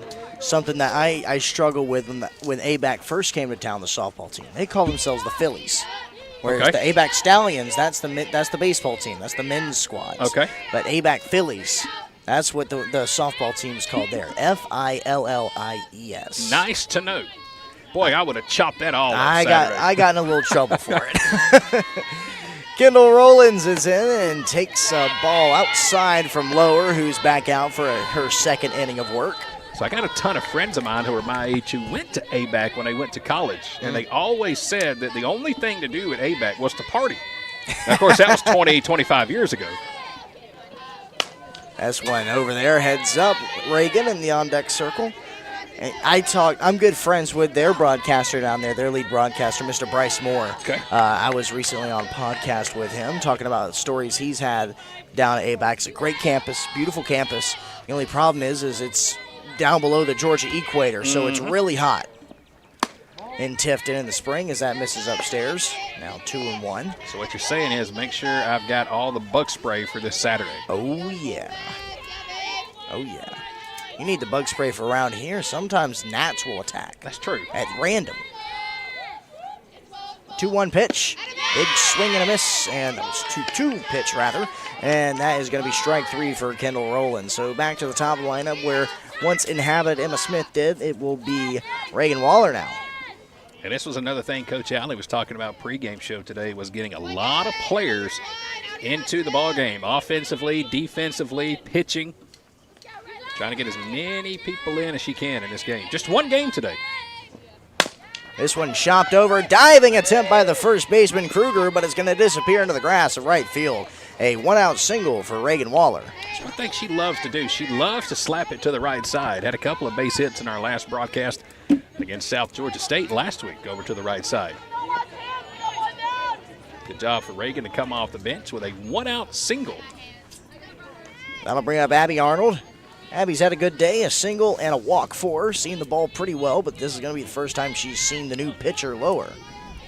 She squares bunt, but she's going to pull it back instead. Lower raises the hands above the head and twirls, and that one is swung on a miss. Pitch on the outer part of the plate, 0-1. See the spin on that ball. Goodness gracious.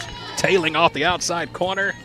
A ton of spin on that one from Lower. I wish we had metrics tracking on softball spins as much as we did on baseball spins. That's a good point. That one's bunted foul. Arnold a little frustrated with herself after that one. Thought she should have caught that with the barrel and put it to the dirt, but unfortunately she's down in the count 0-2 now, so she'll be having to swing it. We'll put that metrics request into the budget for Dr. Moore for next year. See if we can get on top of that. That'll be a stone to roll up the hill. Arnold 0-2, looking to stay alive in the count from Lower. Takes one for a ball as she looks to climb back into the count.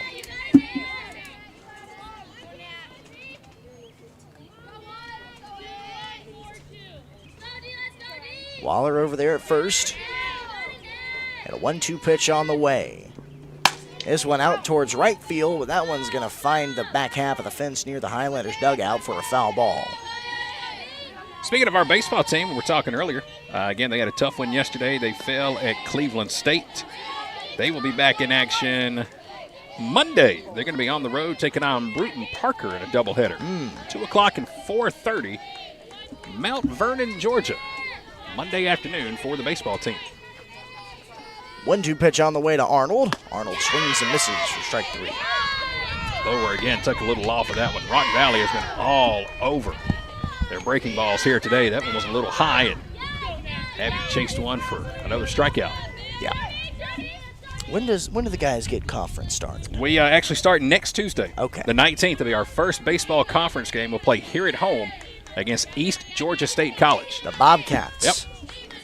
Emma Gable's the new batter, and she sends one in the air, popped up to right. Sun might play little tricks with this one, but nothing Briella Sindel can't conquer. She wraps it in leather, and the side is retired. So Highlanders strand a runner. We'll go to the top half of the 5th inning.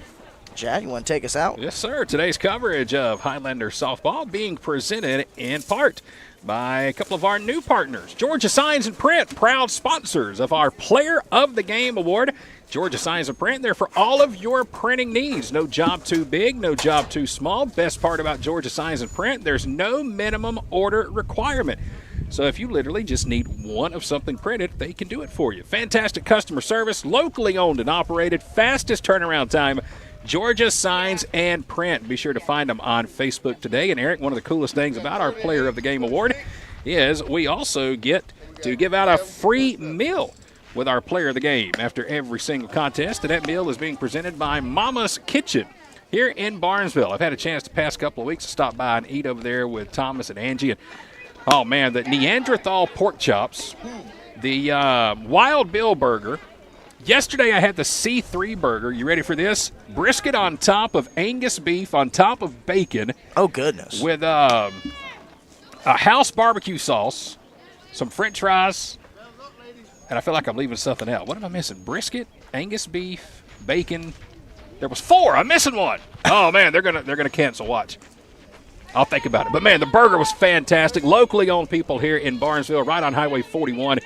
And our Player of the Game today will get to go and eat for free. Compliments of Mama's Kitchen. That's a pretty good deal. New pitcher for the Highlanders. At the slab, it's going to be Kayla Munoz. And, of course, in battery with her is Sticks, they call her. Philly cheesesteak. That was the other me. Yes, Philly steak. Gotcha. I got it. I rebounded. Kate Cole. Crouch behind the plate, gets first pitch from Mooney, and it's a strike. 0-1. You know what you described? It sounded like 6 degrees of Kevin Bacon, which is what they served out at Macon Bacon. And I worked in the concession stand for 2 years, and having to make that, it's a big sandwich. Yeah. This one fouled up against the fence 0-2. If you're holding it in your hand, you think of the Scooby-Doo Shaggy sandwiches, that's about what it looked like. Well, this one was served on Texas toast. Ah. Oh, I think that really set it off. The brisket on top. Good stuff at Mama's Kitchen. Mooney looking to work quick. Got her down 0-2.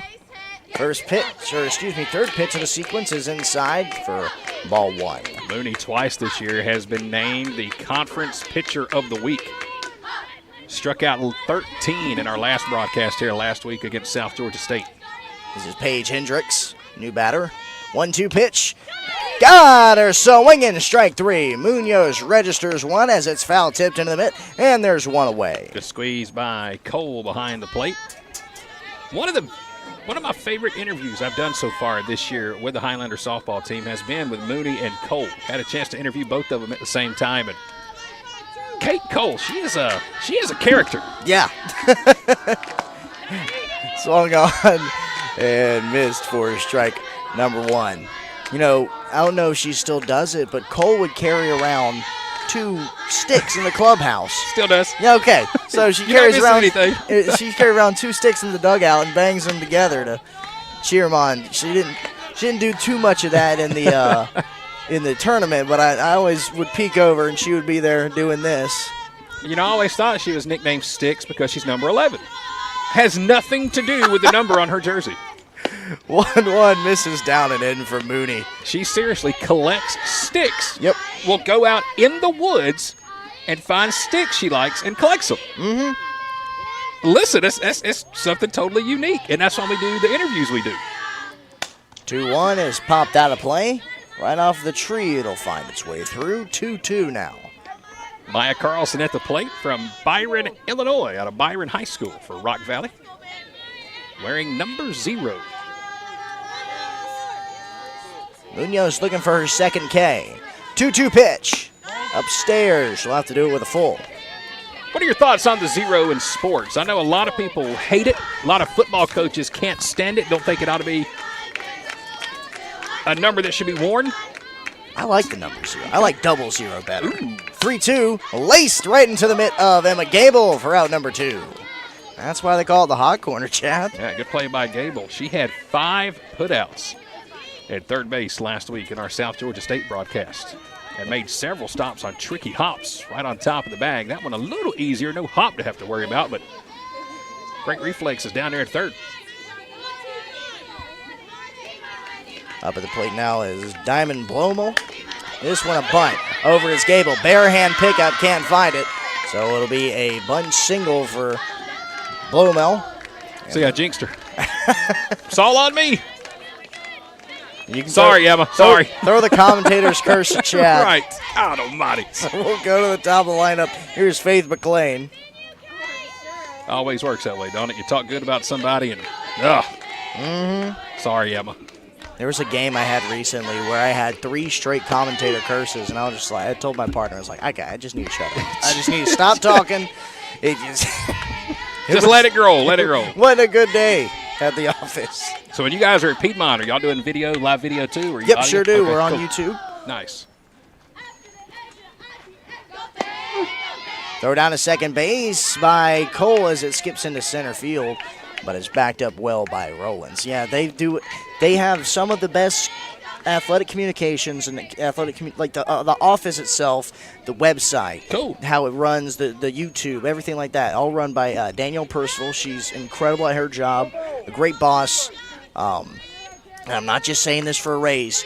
She really is good at what she does, and I'm so grateful to be able to work with her and her team.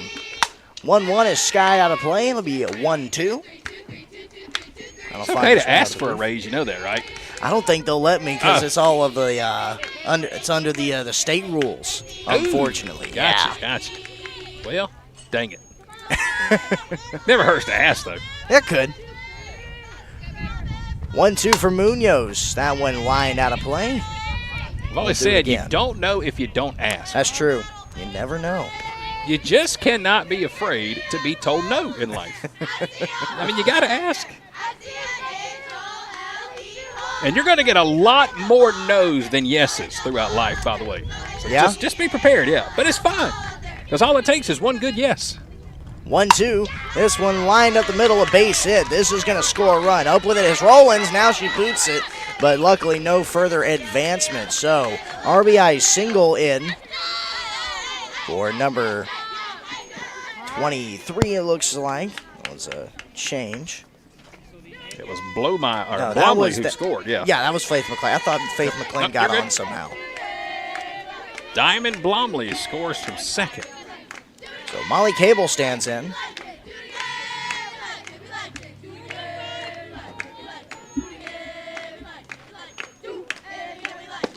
Cable takes a strike from Munoz. Highlanders really need to be careful here because it's a 6-run ball game. You start getting in that mercy rule when you get to the 8 number. So this one, high and away, throw down by Got her. Cole, and she did. Excellent throw by Kate Cole to nab the runner, and the side will be retired. So 1 run does come home to score, making it 9-3, but Munoz is able to stop it right there. we'll go to the bottom of the 5th inning. It remains a 9-3 ball game. Today's coverage of Highlander softball being presented by Collier's Greenhouse Nursery and Garden Center. They're located in Jackson on Highway 16, just 1 mile past the Sheriff's Department. 4th generation family-owned and operated business, and check it out, spring is here. Perfect time to get those gardens ready. They've got all your plants, they've got your soil, they've got everything you need at Collier's, your landscaping supplies. Just great folks who have the knowledge. Nothing like locally owned and operated businesses with people who know their product better than anybody. So if you got plans to get in the garden or in the yard this spring, make sure you stop by and see Sam and the team at Collier's Greenhouse and Garden Center, Highway 16 in Jackson. They would love to help you out this spring. Bottom of the 5th, once again, Eric Edmondson on the call as the Highlanders come to the plate. Eric, let's get us about 5 or 6 here. How's that That sound? sounds pretty good, Chad. And we'll have the right or top part of the order to do it. It's 4, 5, and 6, starting off with Skylar Evans. Skylar hasn't had the day she would want, but we all know the potential that resides in that blue bat she's gripping. First pitch on the way. He's taken for a strike. Man, that one was below the knees. Tough call. As Lower climbs ahead in the count to Evans.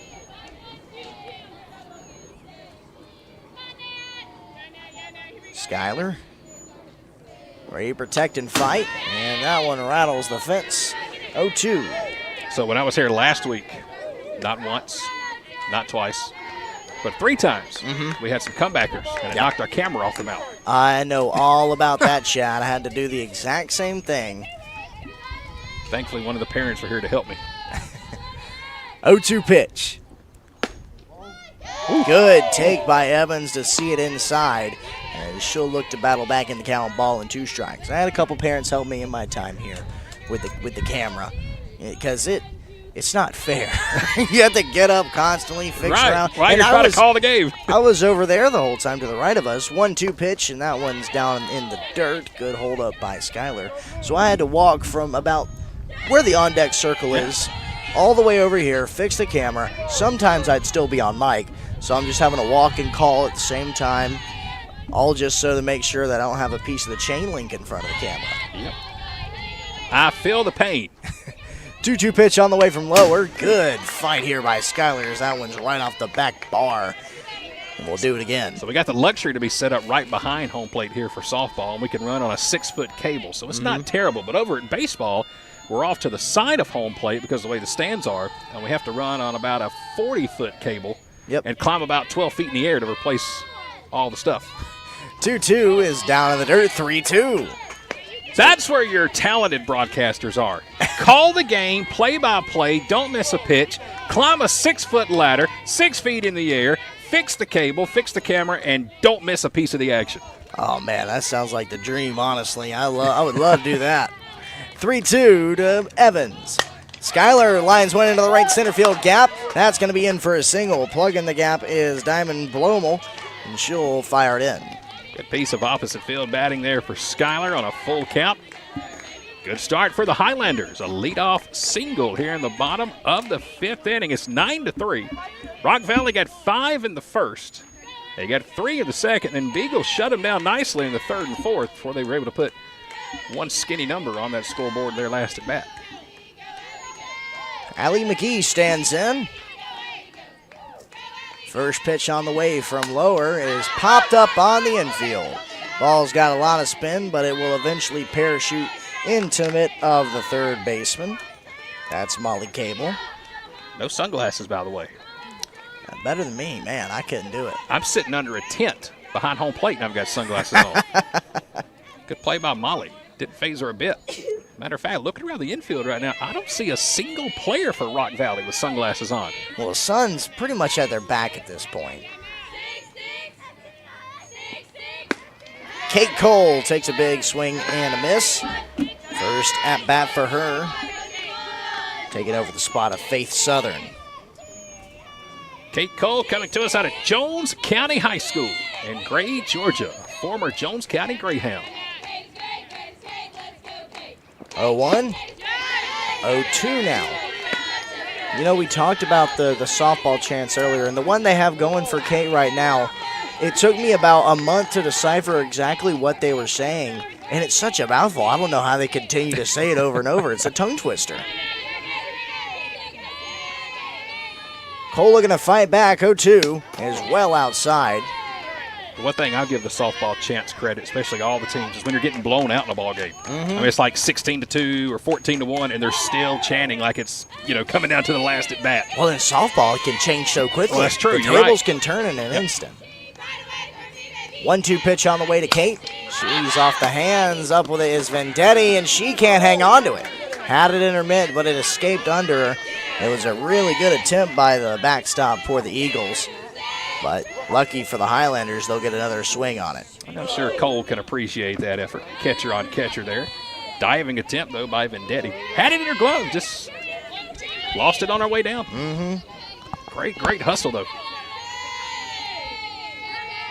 1-2. Inside, Evans is running, and she's safe. Stolen baseman by the first baseman for the Highlanders. How about the throw by Vendetti from her knees? A low throw. laser. Just a little toward the shortstop side of the bag. But, man, what a cannon behind the plate. So it's 2-2 for Kate. She's putting up a good battle. Looking to win it here. She won't. This one disappears in the mitt. Followed by the swing and the miss of Kate Cole, and that will bring up. Next batter for the Highlanders, that is McEwen. Entered last time up. Emily McEwen, 5'7" freshman.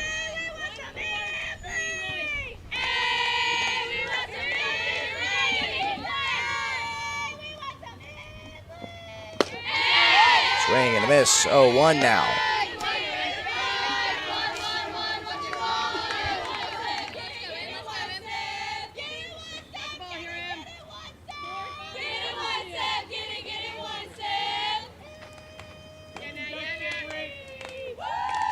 Lower fires, and this one in the air. Drifting foul territory. Everybody going for it, and nobody can hang on to it. Man, Rock Valley got very, very lucky. That ball was drifting in foul territory at the last second because Evans was hustling around the bag and would have scored. Just off the glove, though, of the first baseman for Rock Valley. Of course, we can't catch a break, here at home. No. Had that been the team against us, it would have fell right on top of the chalk. Apparently not today, man. That's rough. 0-2 on the way to McEwen. He's low and away. Ball number 1.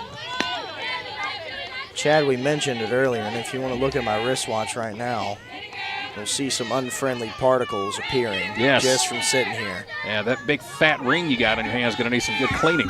That's what he really wanted to do. Just wanted to show off that championship ring again. I get it. It's all good, man.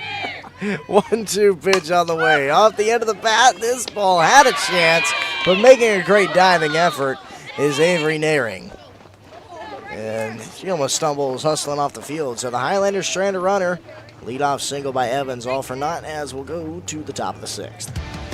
Dodge Power Dollars are back at Countryside Chrysler Dodge Jeep Ram in Jackson and Madison, and we're ready to put some muscle in your garage by offering savings up to $10,000 on our remaining 2023 Dodge Chargers and Dodge Challengers. Scat Packs, Hellcats, jailbreaks, RTs, and last calls. We've got them, but you've got to hurry because once these 2023s are gone, they're gone forever. The 2023 Chargers and Challengers are the last Hemi-powered V8s that Dodge will produce. So come grab your piece of American muscle car history before it's too late. Shop online, chat with our friendly staff, and apply for easy financing at countrysideautomotive.com. And this month, let's find your new ride at Countryside.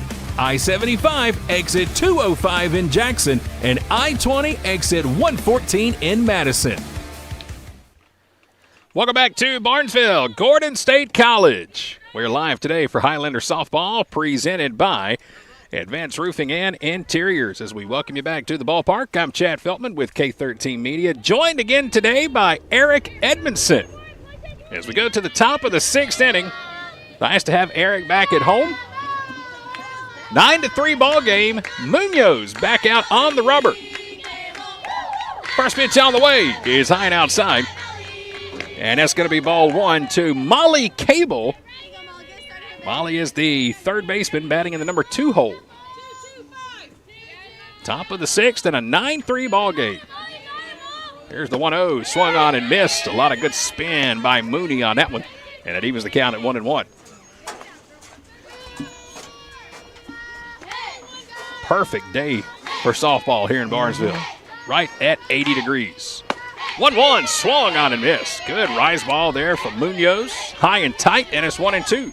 And Munoz has some stuff on that arm. There's a reason she's received as many pitching accolades as she has.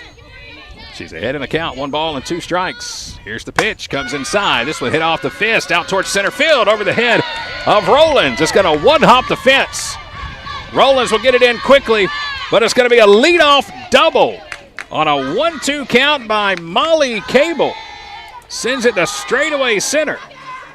And that's where sometimes Munoz can find herself in a little bit of trouble. It's just a sequencing thing. Just can't find the strikeout pitch sometimes. She'll pretty much always get to the 2-strike count. It's funny you said that because I cannot tell you how many games I've done this year and have literally said 2-strike trouble. Mm-hmm. Here's strike 1. And it's been 0-2 counts. It's been 1-2 counts. And it seems like every single time it's when we're ahead in the count. You know, in baseball, they tell you on an 0-2 or 1-2, give them a good junk ball. Don't just serve up a good batting practice ball down the middle on a 1-2 count. And sometimes it's not even that Munoz does that. Like, that one was inside. Yeah. That was just a really good jump by to pull the hands in and send it out to the track. Number 3 hole here for Rock Valley. Briella Sindel, the right fielder's at the plate. 1-1 pitch is high and outside. And it's 2-1. If you're just joining us, Rock Valley got 5 in the first, 3 in the second. They were held scoreless in the third and the fourth, and they scored 1 run in their last at bat. They've got 9 so far. Here's the pitch, low and inside. Highlanders got 1 in the first, 2 in the second. Those were the 2 innings I was calling play-by-play. When Eric was doing play-by-play, Highlanders did not score a run 3rd, 4th, or 5th. Maybe there's a reason he's no longer here calling games. There could be a reason. 3-1 swung on him. I had to take a jab. Come on now. Had to. Full count.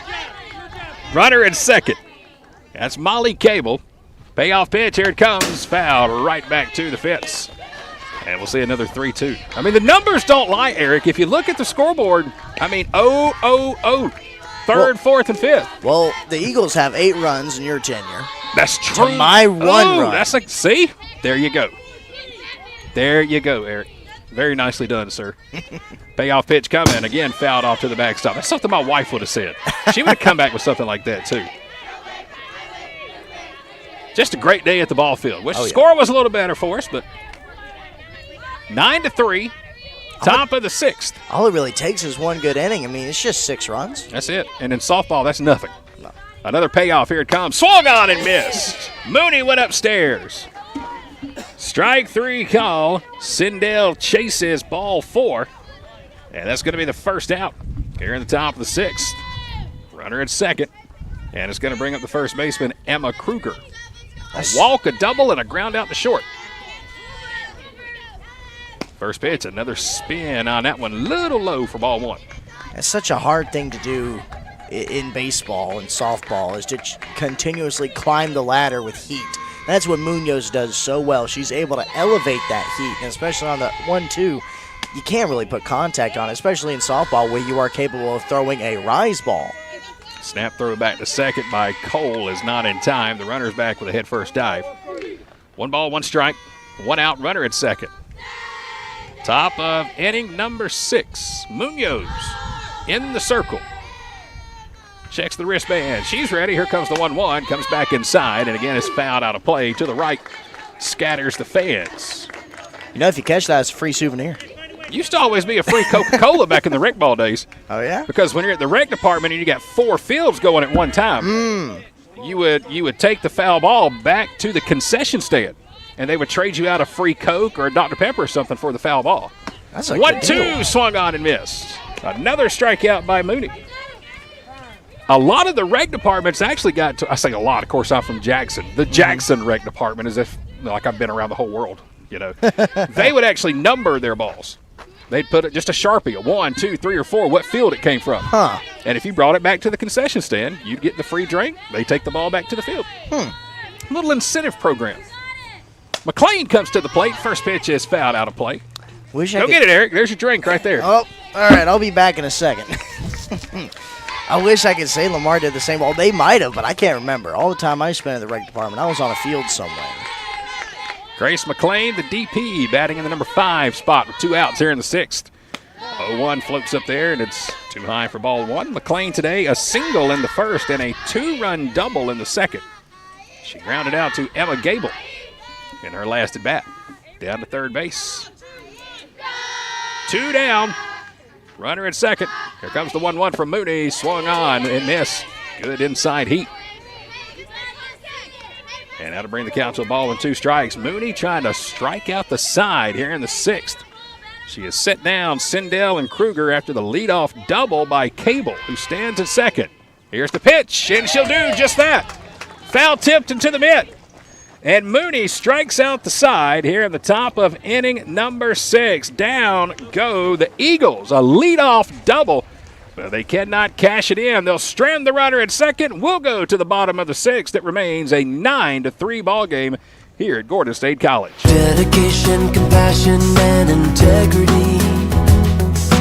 We've got the experience and expertise. When you need some help and you feel like there's nowhere to go, you can count on us for everything you need to know. The Sellers Law Firm, where clients become family. Welcome back to Gordon State College. Folks, we are live in Barnesville today for live coverage of Highlander softball, and going to be another big day tomorrow for Highlander athletics. It's going to be the annual Golf for Good golf tournament. It's going to be taking place tomorrow at Raintree Golf Course in Thomaston. Can't wait to meet everybody and shake everybody's hand tomorrow as they come out and get ready for a great day of golf. 7:30 registration if you're playing, 8:30 for the shotgun start. I'll be there bright and early tomorrow morning. I think all the athletes are coming out too, I think, as part of the coaches, the athletes. So that's a good golf course. I've played there a couple times. I've never been to Raintree. Really? I've never been. It's a nice, casual, relaxed golf course. I played there when I was part of the golf team of Lamar County. I'll tell you why I don't play golf.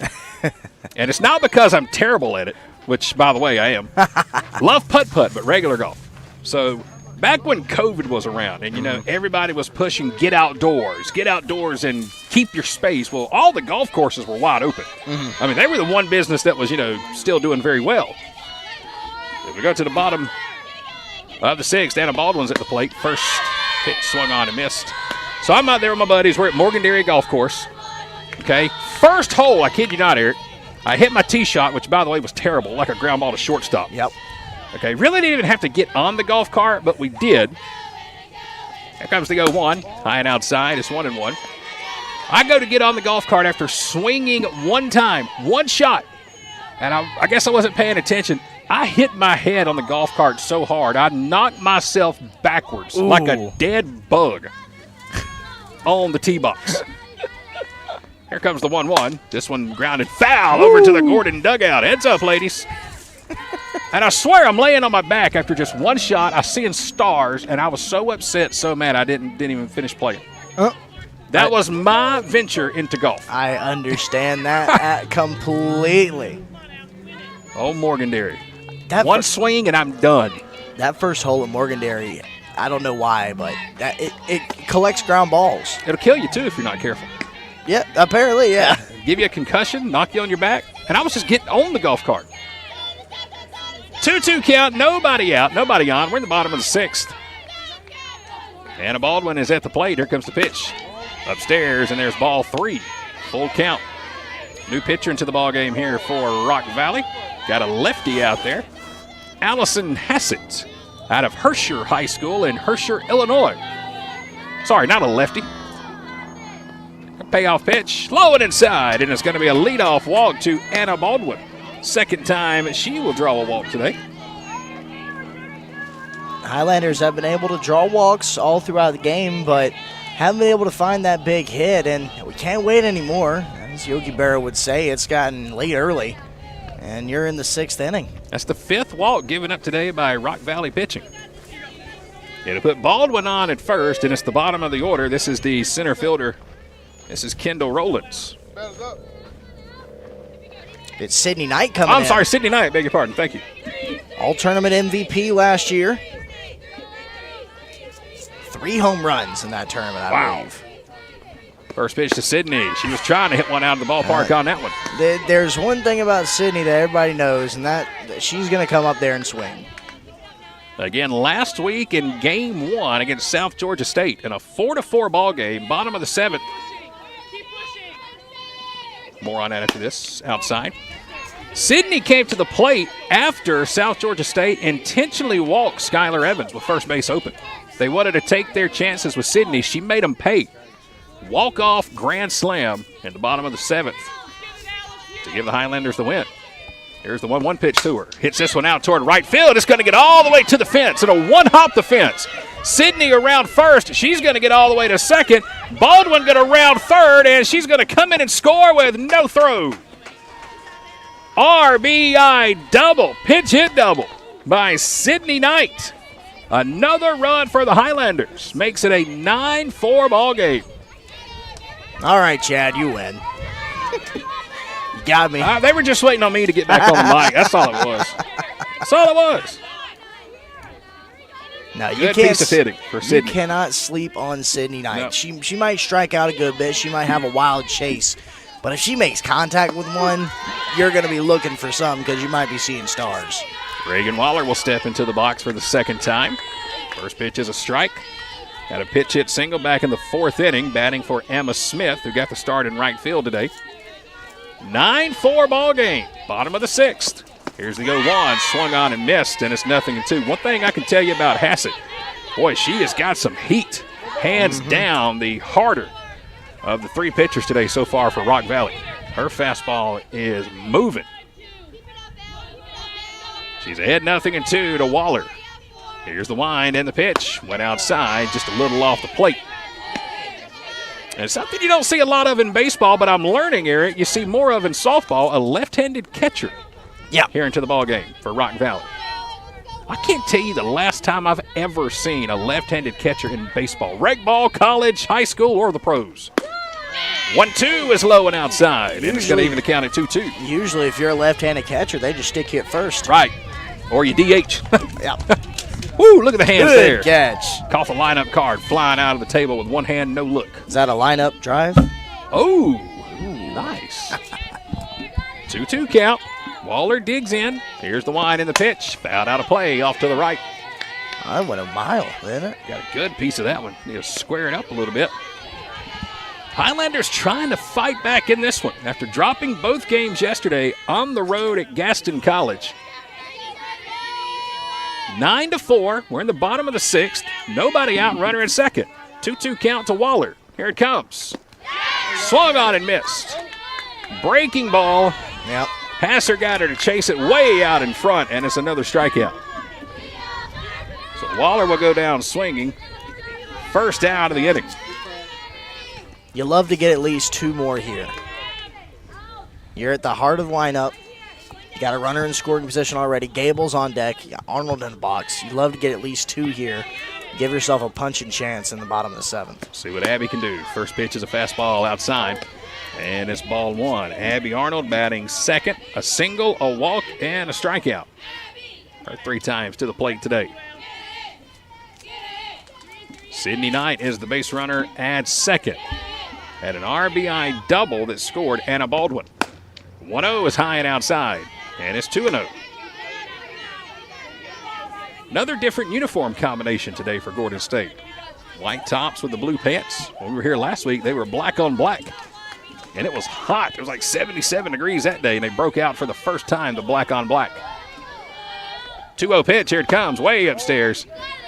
And it's 3-0. They said they wanted to save that black on black combination for their conference opener. That's why they did it last week against South Georgia State. They got several good uniform combinations. Let's see if Abby's got a green light here on a 3-0 count. Runner at second, 1 out, bottom of the 6th. There's the wind and the pitch. She did not. It's off the glove of the catcher. Knight's going to get all the way down to third base as the ball hits the backstop. It's going to be a 1-out walk to Abby Arnold. That'll put runners on the corners now with 1 out, and now a visit out of the dugout here to come have a word with the pitcher, Allison Hassett. 9-4. We're in the bottom of the 6th inning. Gordon State College. Our coverage today of Highlander softball being presented in part by our good friends at Collier's Greenhouse. We were just talking about those guys a little while ago with spring in the air. If you're looking to get into the garden, plants, flowers, pots, they've got all your soil. Stop by and see Collier's today. 4th generation family owned and operated business, 1 mile past the Sheriff's Department in Jackson on Highway 16. They've got everything you need. They had something called the other day. Goodness gracious, Sam is going to shoot me for not remembering. Was it college collards or something? Something to do with college where they were selling them for $3, and all the proceeds went to scholarships for high school students. College something. Oh man, he's gonna shoot me. Here we go. Highlanders trying to rally. Bottom of the 6th, 9-4. Emma Gable's at the plate. First pitch to her, high and outside. That's 5 consecutive balls now. Thrown by the Rock Valley pitcher. And this is not where you never want to be walking people. This especially is not where you want to be walking people for the Highlanders, because you got Gable right now. Don't want to hurt an hitters count, but you got Skylar Evans in the green. Home run power the next few batters. Here's the 1-0. Runner goes from first and going to be in with no throw as the catcher, Sam Vetter, number 10, couldn't get the ball out of her glove. Abby was gone. Slides in safely, and now 2 runners in scoring position. Single scores 2 with how aggressive Coach Hatterman is with the windmill at third. I guarantee you with Abby out there running, that windmill's going to be in full motion. There's a strike on the inside corner. And it's 2-1. Emma Gable with home run power. Hit one last time we were here last week. Skylar Evans hit one last week. We hit 4 home runs in one game last week against South Georgia State. And then Anna Baldwin hit one in game 2 for her first ever college home run. 2-1 count, and here's the pitch. Low and outside, off the plate, down around the knees. And it's 3-1. Man, I think I'm taking on this one too. 3-1 count, first base open, home run power on deck. You take until you can't take anymore. Absolutely. Let's see if Emma agrees. Here's the wind into 3-1. Nope. Of course she didn't, but she'll send it out to deep center field. This one all the way to the fence, and did it get over? It looks like it went over the fence. Or did she make the catch? Let's see. The center fielder is laying on the ground in straightaway center. No sign has been given yet, out, home run, or anything. And let's see, is the ball over the fence? We have yet to get a call yet. It's going to be a home run. It's going to be a 3-run homer. That is the call off the bat of Emma Gable. Gable went to straightaway center, and it just barely got out of the ballpark. Yeah. Clutch hitting there for Gable. Blomley went back. It looks like she didn't hit off the fence. She hit off one of the poles. That's what I was wondering. She took a hard shot. That windscreen is out there in center, but the way the wind is blowing, you can see the metal poles and the outline out there in center field, and it looks like she did run straight into one of those. And man, oh man, I hope she is okay. Thought she robbed a home run for a second. That ball. Well, she had the glove at the right angle. That one did sneak out a little bit, maybe had a couple of feet shot behind it, maybe 2 or 3 feet more than the fence could contain. It looks like she's going to be okay. She is up on her feet. Scary moment there, though, for Rock Valley, but a 9-7. 3-run homer. And again, Gordon State trying to chip back into it. It is 9-7. Well, I said 2 earlier. I was thinking 6. Didn't I say let's get 6 or 7 You to 7? said 6. Yeah, no, that works. Okay. Well, how about this for Emma Gable today? A 2-run single and a 3-run homer. That'll help the stat total. Yes, 5 RBIs on the day. She is making a claim for the Georgia Signs and Print Player of the Game and trying to get that free meal to Mama's Kitchen. Center fielder's going to stay in for Rock Valley. That's a good sign to see because, man, she took a big hit out there against the fence. All right, so let's reset it for you. 1 out, nobody on. 9-7. Skylar Evans coming to the plate. First pitch is a strike outside corner. It's 0-1. I know Evans can swing it here, but if you have the opportunity to take a walk, take it. Yeah, you got to be smart here. No need to swing out of the shoes right now. 4 runs across the plate so far. Here in the bottom of the 6th, 0-1 rolls to the backstop. Just about took Eric out. Had to dodge out of the way of that one. Good job, sir. It's 1-1. I'm just going to point this out once again. The Highlanders have scored all 7 runs in the innings I've broadcast today.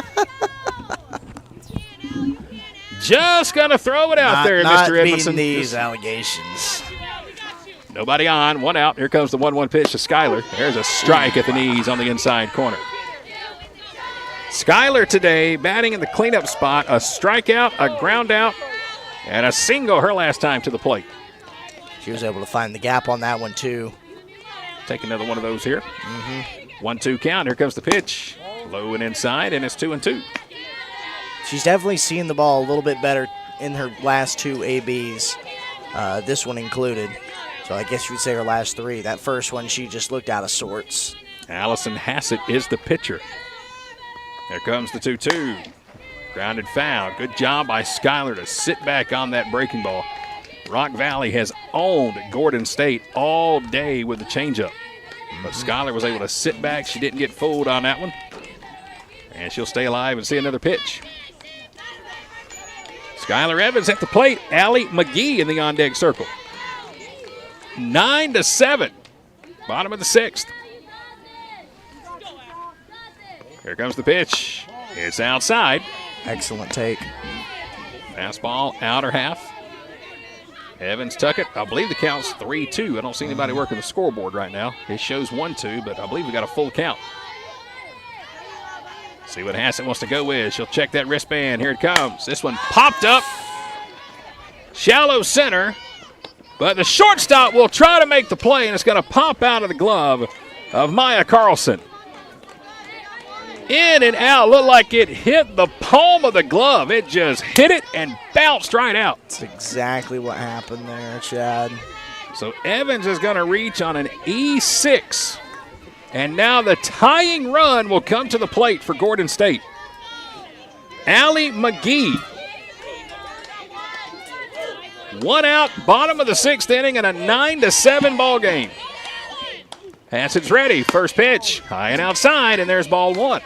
Not that her run matters a lot right now, but don't be surprised if Evans takes a look at second. She swiped second last time she was on the base paths. Well, only 1 out, so she's got a chance to take it if she wants it. Here comes the 1-0 pitch. This one hit right back through the box up the middle. It's going to be a 1-out single. Good piece of hitting by Allie McGee right off the handle. Right back through the box. And that will put McGee at first. So now the tying run is on base. Go-ahead run at the plate for Gordon State. Eric, it wasn't too long ago I had mentioned this possibly being a mercy rule loss. That's what I love about softball so much, is it can turn on its head just like that. No lead is safe in college softball. Here comes to the plate. This is Sticks, number 11, Kate Cole. She'll take the first pitch strike. Cole known more for her defense rather than what she does in the box. But what she does do in the box is she's a grind. She likes to grind out at bats. She's able to get counts she likes. She's able to be productive in other ways. Tries to bunt it down the third base line, and it's just out of play. I was just about to say it'd be a good spot to try a bunt. Took a high fastball and found it down the third base line. Now it's 0-2. So you've got Sticks at the plate. McEwen on deck. 0-2 count. Here comes the pitch. Strike 3 at the knees. Allison Hassett froze her with a fastball down at the knees. And down goes Cole looking at strike 3, and that's going to be the second out of the inning. And now to bring up Emily McEwen, her third plate appearance. Had a single in the third. First pitch on the way. Here it comes. Hits it out toward right field. Will it get down or no? It's going to be a diving catch on top of the grass. Oh, my goodness. What a play by Sindel in right field. Took away a base hit and at least one run. And that's going to retire the side here for Gordon State in the bottom of the 6th inning. But the Highlanders fight back. They get the tying run on base, but they'll leave 2 stranded. And we're going to the top of the 7th inning. It is now a 9-7 lead, Rock Valley on top of Gordon State College. Dodge Power Dollars are back at Countryside Chrysler Dodge Jeep Ram in Jackson and Madison, and we're ready to put some muscle in your garage by offering savings up to $10,000 on our remaining 2023 Dodge Chargers and Dodge Challengers. Scat Packs, Hellcats, gel brakes, RTs, and last calls. We've got them, but you've got to hurry because once these 2023s are gone, they're gone forever. The 2023 Chargers and Challengers are the last Hemi-powered V8s that Dodge will produce. So come grab your piece of American muscle car history before it's too late. Shop online, chat with our friendly staff, and apply for easy financing at countrysideautomotive.com. And this month, let's find your new ride at Countryside. I-75 exit 205 in Jackson and I-20 exit 114 in Madison. Here we go, top of the 7th inning.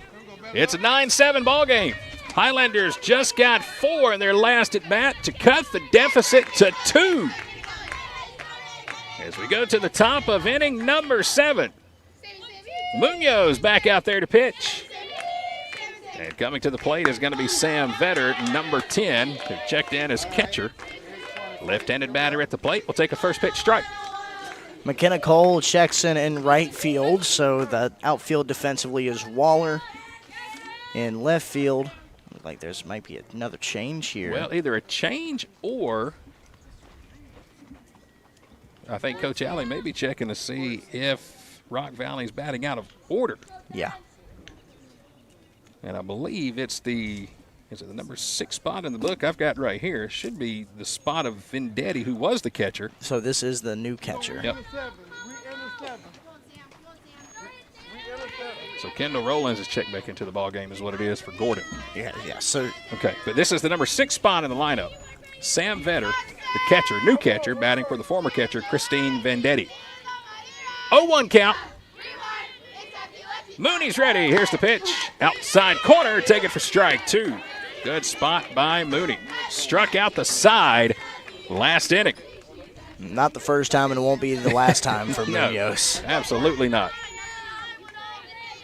She's ahead of the count here. 0-2. Here's the pitch. Just missed outside, and there's ball 1. She got a little bit of a trigger there from Vetter, just not enough to register a strike. Mooney was kind enough to join us for the broadcast here in the first and second inning, but had to get out quickly. Here's the 1-2, fouled out of play. With some trouble by Courtney Dorsey, who started the game pitching for Gordon State. Gave up 5 in the first inning, so Moody had to get out of the broadcast booth with us earlier than I know she wanted to. She would have camped out with us all day, I promise. She's already said she's coming to broadcast a Highlander baseball game with me. 1-2 count. Here's the pitch. It's outside, and it's 2-2. Again, Mooney so far this year already named the Conference Pitcher of the Week twice. That's usually good. Yeah, that'll help for sure. 2-2 count. Here comes the pitch. Just outside. Man, oh man, Mooney is flirting with that outside corner. Well, she hit that 4 pitches ago, and it was called a strike. So even if it's not a strike right now, or if it isn't on the zone, you got to be consistent with it right there. A off pitch. Here it comes to Vetter. She'll send this one out toward left field. Reagan Waller will track it toward the line, and she'll put it away for the first out here in the top of the 7th. So down goes Vetter for the first out. That'll take us to the number 7 spot in the batting order. And coming up to bat is Paige Hendricks out of Clinton High School in Clinton, Wisconsin. She came in to bat replacing Avery Naring, who started the game at second base. First pitch swung on and missed. She struck out in the 5th inning. 9-7, Rock Valley on top. We're in the top of the 7th. We only play 7 in college softball, and unless we get extra innings. This one hit off the fist. Arnold tracking it back at shortstop will be called off by Kendall Rowlands. And Kendall will come in and make the catch for the second out. Thought Abby was going to try to make a play on it. An over-the-shoulder play, but Kendall came in and called her off, and it's the second out in the inning. So after striking out the side last time, Mooney is now retiring the batters by the fly ball in the outfield. A fly out to left, a fly out to center. If that's the case, get ready out there in right field, McKenna Cole. Could be coming your way. And look at that, off to the right, but a foul ball. I kind of predict these things, Eric. I predicted a base hit up at Piedmont about a week ago. I was in a rhythm. I was just in a trance. I saw a ball go to the left side of the field. It was a foul ball, and I said, oh, there's a liner in the left for a single. Everyone looked at me crazy. Very next pitch, left field single. This one again off to the right side, and again out of play over the top of the Highlanders dugout. Eric told you McKenna Cole has checked into the ballgame in right field. She's out of Northgate High School in Noonan, Georgia. Over in Coweta County. 0-2 count to Hendricks. Mooney gets the side. Here it comes. Strike 3 call at the belt. Down goes Hendricks. Mooney has struck out 4 of the last 6 batters she has faced. And we will go to the bottom of the 7th inning.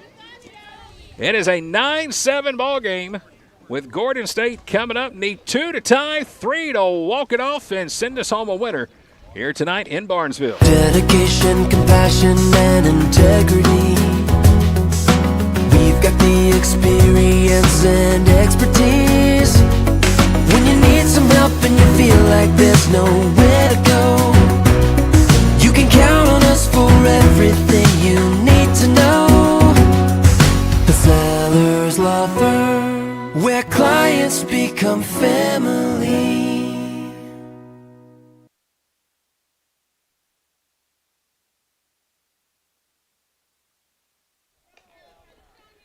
Bottom of the 7th inning, here we go. 9-7. Gordon State trailing by 2, coming into their last at bat. As we welcome you back to the Advanced Roofing and Interiors broadcast booth. I'm Chad Feltman with K13 Media, joined by Eric Edmondson, current play-by-play announcer for Piedmont University in Northeast Georgia. Demarest, Georgia, correct? Yep. I got it. Anna Baldwin will lead it off. Bottom of the 7th. First pitch on the way. High and outside. It's ball 1.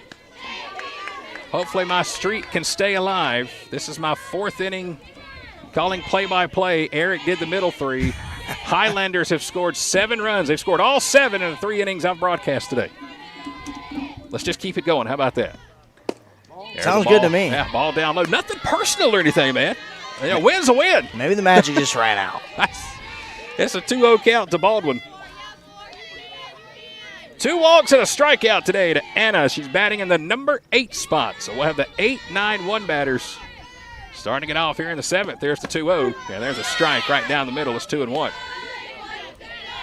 As I look through the pollen on my laptop screen here, trying to find the number, and once again, it's Allison Hassett out there pitching. It's gotten worse. It has. I mean, look at all the stuff here at the table. Oy.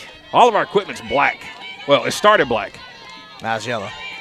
2-1 count. High and outside is 3-1. Be patient here, Anna. Leadoff walk is just as good as a hit. That would bring the tying run to the plate. Big inning last at bat for the Highlanders. We scored 4. Big part of that was the 3-run homer by Emma Gable. 3-1 pitch.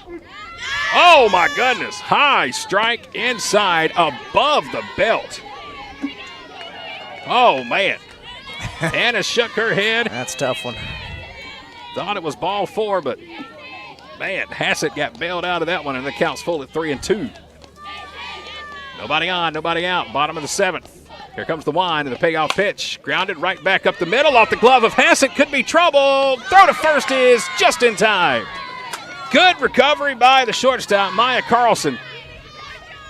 Right back up the middle off the glove of the pitcher, and Carlson come flying in from shortstop. And she'll throw out Baldwin by a step. And now how bad does that 3-1 pitch come back to hurt you? Yeah. Should have been ball 4. So the first out of the 7th. And now we're going to bring up Kendall Rowlands. Started the game and then came out for Sydney Knight.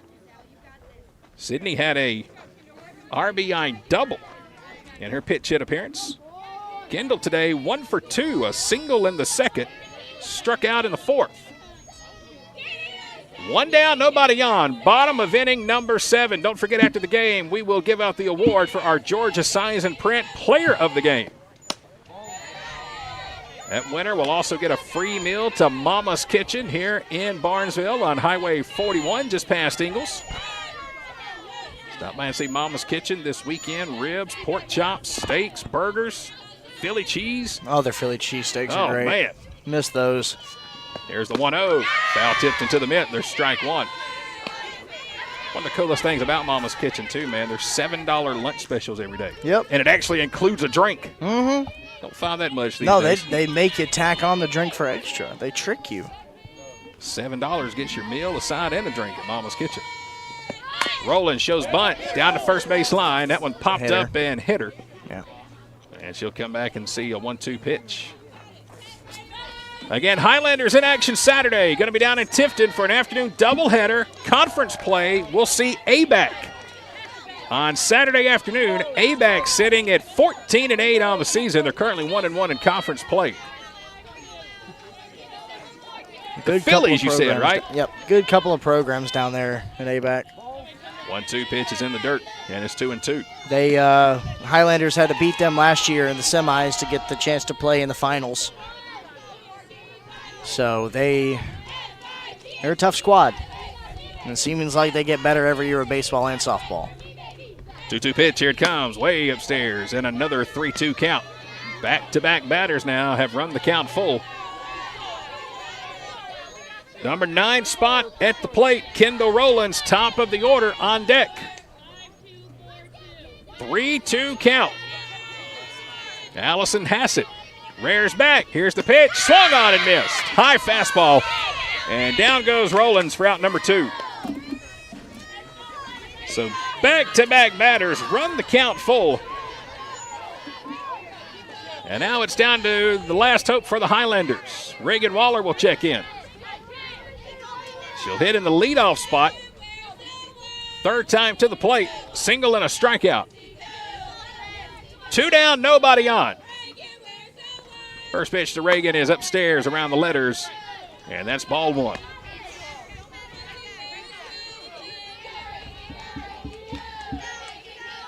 Well, how can you get 2 runs with nobody on? Well, you need 1 on first, Chad, I would say. Here comes the 1-0. There's a strike. I was thinking something like backyard baseball. Hit it off the pole, and that counts as a bonus run or something, you know. Just My ghost man was on. Right, that's what it is. The ghost man stands at second. Yeah. I dig it. Waller's at the plate. Abby Arnold on deck. 2 down, nobody on. 9-7, bottom of the 7th. Here's the 1-1 pitch. Foul tipped into the mid, and there's strike 2. Hassett with a good fastball. Blew it right by Waller. And now the Highlanders are down to their final strike. Again, Gordon State scored 4 in the 6th. Had runners on first and second, and a diving catch in right field by Sindel into the inning. Here comes the 1-2. In the dirt, it's 2-2. If that ball gets down in front of Sindel on a diving catch, 2 runs come in and score and tie the game. But, man, she caught it, laid out, diving forward toward first base, toward the infield. Caught it right on top of the grass to end the inning. 2-2 count. Here's the pitch. Chopped at the plate. Back to the pitcher. Throw to first is in time. Allison Hassett will pick it up, throw it over to first, and that will be the ball game. Highlanders fight back late, but a little too short at the end. And Rock Valley is going to wrap up their Southern excursion here in Barnesville with a 9-7 victory over Gordon State. We'll take a timeout. We will come back and wrap up our broadcast and award our Georgia Signs and Print Player of the Game. We will do that right after this timeout. Discover the power of precision with Countryside Mower and Gravely in downtown Jackson. During our open house event, enjoy exclusive deals like 0% financing with approved credit on new commercial and residential zero-turn mowers and rebates up to $1,500. We've got the area's largest selection of new Gravely and Aaron's zero-turn mowers. Over 200 in stock and ready for delivery. Need service on your current mower? Now's the perfect time to come see us. We have a huge parts department and we service all brands, not just the brands we sell. Get ready for spring during the open house event at Countryside Mower in downtown Jackson. For more information and to see our full inventory, visit us online at countrysidemower.com.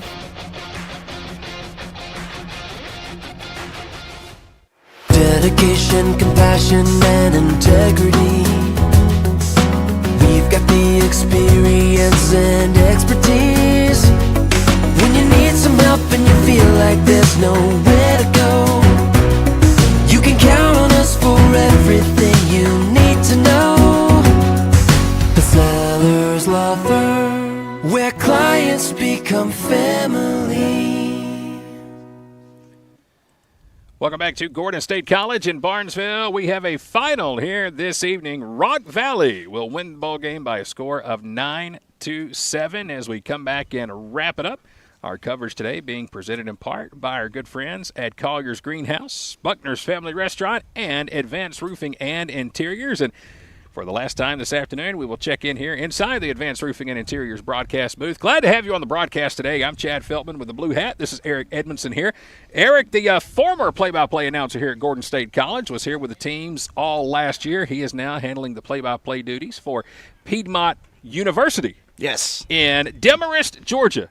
Yep. Man, I got it all right. How about that? My wife would be so proud of me because I actually remembered something. So glad to have Eric here with us on the broadcast today. And, man, as always, good to have you here. You're welcome here anytime, and just fun to spend the day at the ballpark with you, man. Yeah, I'm just so glad that you're able to be here, Chad. You're so good at what you do. I remember we called our first game together, Jackson High School baseball versus Lamar County baseball. Yeah, a couple years ago. Yeah. A debated no-hitter. We'll still debate it. But that was such a good time. I'm so glad you landed here in Barnesville doing games for the Landers. Love it, man. Coach Alley and the program has been great to me. And let's recap the ball game here today, and we'll close it out and get ready to hand out our Georgia Signs and Print Player of the Game. 5 runs in the first inning today for Rock Valley. They never trailed after that. They got 3 more in the second, and they picked up 1 in the 5th here today. So that's how they got their 9 runs. For Gordon State College, 1 in the first, 2 in the second, and then that big 4-run 6th inning, the 3-run homer by Emma Gable. And Eric, like we were talking about, they had the tying run on. Runners at first and second. Line drive hit to right field. Looked like it was going to get down. We were going to tie the game, but no. Briella Sindel, the right fielder for Rock Valley, made a great diving catch, and that took care of the Highlanders into the inning. And well, as they say, the rest is history. But good ball game, just a little too much cushion given by the Highlanders early today. Yeah, sometimes you hit it a little too hard. That's exactly what McEwen did. It's softball, baseball is a very unrewarding game sometimes. You do everything right, and sometimes you don't get the results you're looking for. But they definitely came alive when they saw after the starting pitcher for Rock Valley got out of the game. That was Ogden. Ogden. They were able to get better pitches. I feel like the changeup from Ogden was really giving them trouble. Absolutely. So the hitters in the lineup as a whole is just going to have to adapt to that because they're going to see real good pitching in this conference. Coach Alley would tell you what she thinks one of the best pitchers, if not the best, resides in ABAC. She's very good. GMC always puts out great pitchers, and Highlanders have good pitching in their own lives. Munoz came in and shut the door. 1 run over 4 innings of work, 3 innings of work. Struck out 4 the last 6 she faced. Actually just gave up a double. Yep. That was really it. That's right. Yeah, she came in relief and did quite well. And, again, it's 9-7 final. We are going to be getting ready for Saturday's conference play. Gordon State back in conference on Saturday. They're going to travel down to Tifton to take on ABAC for an afternoon doubleheader. Hopefully the weather will permit. It's kind of iffy right now what's going to happen Friday and Saturday, but we are scheduled to be down in Tifton on Saturday. Let's also not forget tomorrow, the Golf for Good annual golf tournament for Gordon State College athletes. Love to see you out there tomorrow if you come play golf with us. 7:30 registration, 8:30 for the shotgun start. And when we wrap it up here today, we got to do it by giving out an award. Are you ready for this, Eric? I'm ready. All right, it is our Georgia Signs and Print Player of the Game. I don't know how good this is going to show up on the screen, but look, we even got a sign made, man. Let's see. There it is. It's on there. Big thank you to Joy Whitaker and the staff at Georgia Signs and Print. Got a sign here, and I think the person going to be holding this sign today and getting that free meal to Mama's Kitchen in Barnesville. How do you not go with number 32 today? Yeah. Emma Gable looked great. 5 RBIs for her, including the big one, the 3 bomb over the center field fence. She's going to remain one of the premier hitters in the conference and in this lineup all season. And let's not forget, she scored the first run of the ball game, too, for the Highlanders to get them on the board in the bottom of the first. So congratulations to Emma Gable. She is our Georgia Signs and Print Player of the Game. She will pick up the free meal to Mama's Kitchen. All right, well, that is going to be it for us here today. Here's the deal. We're going to try to get down to Tifton on Saturday to broadcast. First, we got to let Mother Nature cooperate. Second, if we can get permission from ABAC, we will be down there. If not, we'll be back here on Tuesday for Gordon State baseball. They're going to open conference play against East Georgia State College right here on Tuesday afternoon. Just stay tuned to the Gordon State College Facebook pages, softball page, the athletics page, and you'll find all the details and the latest information right there. Eric, good to have you here today, man. Hope you come back and do another one with me. It's always a pleasure. Absolutely. Thank you very much, Chad. Eric Edmondson joining us here today. I'm Chad Feltman with K13 Media. On behalf of Dr. Green, Dr. Moore, and Coach Allie Hatterman, we appreciate you joining us here today for Highlander softball. Final score, it's Rock Valley 9. It's Gordon State 7. We'll talk to you again soon from the ballpark, everyone. Take care.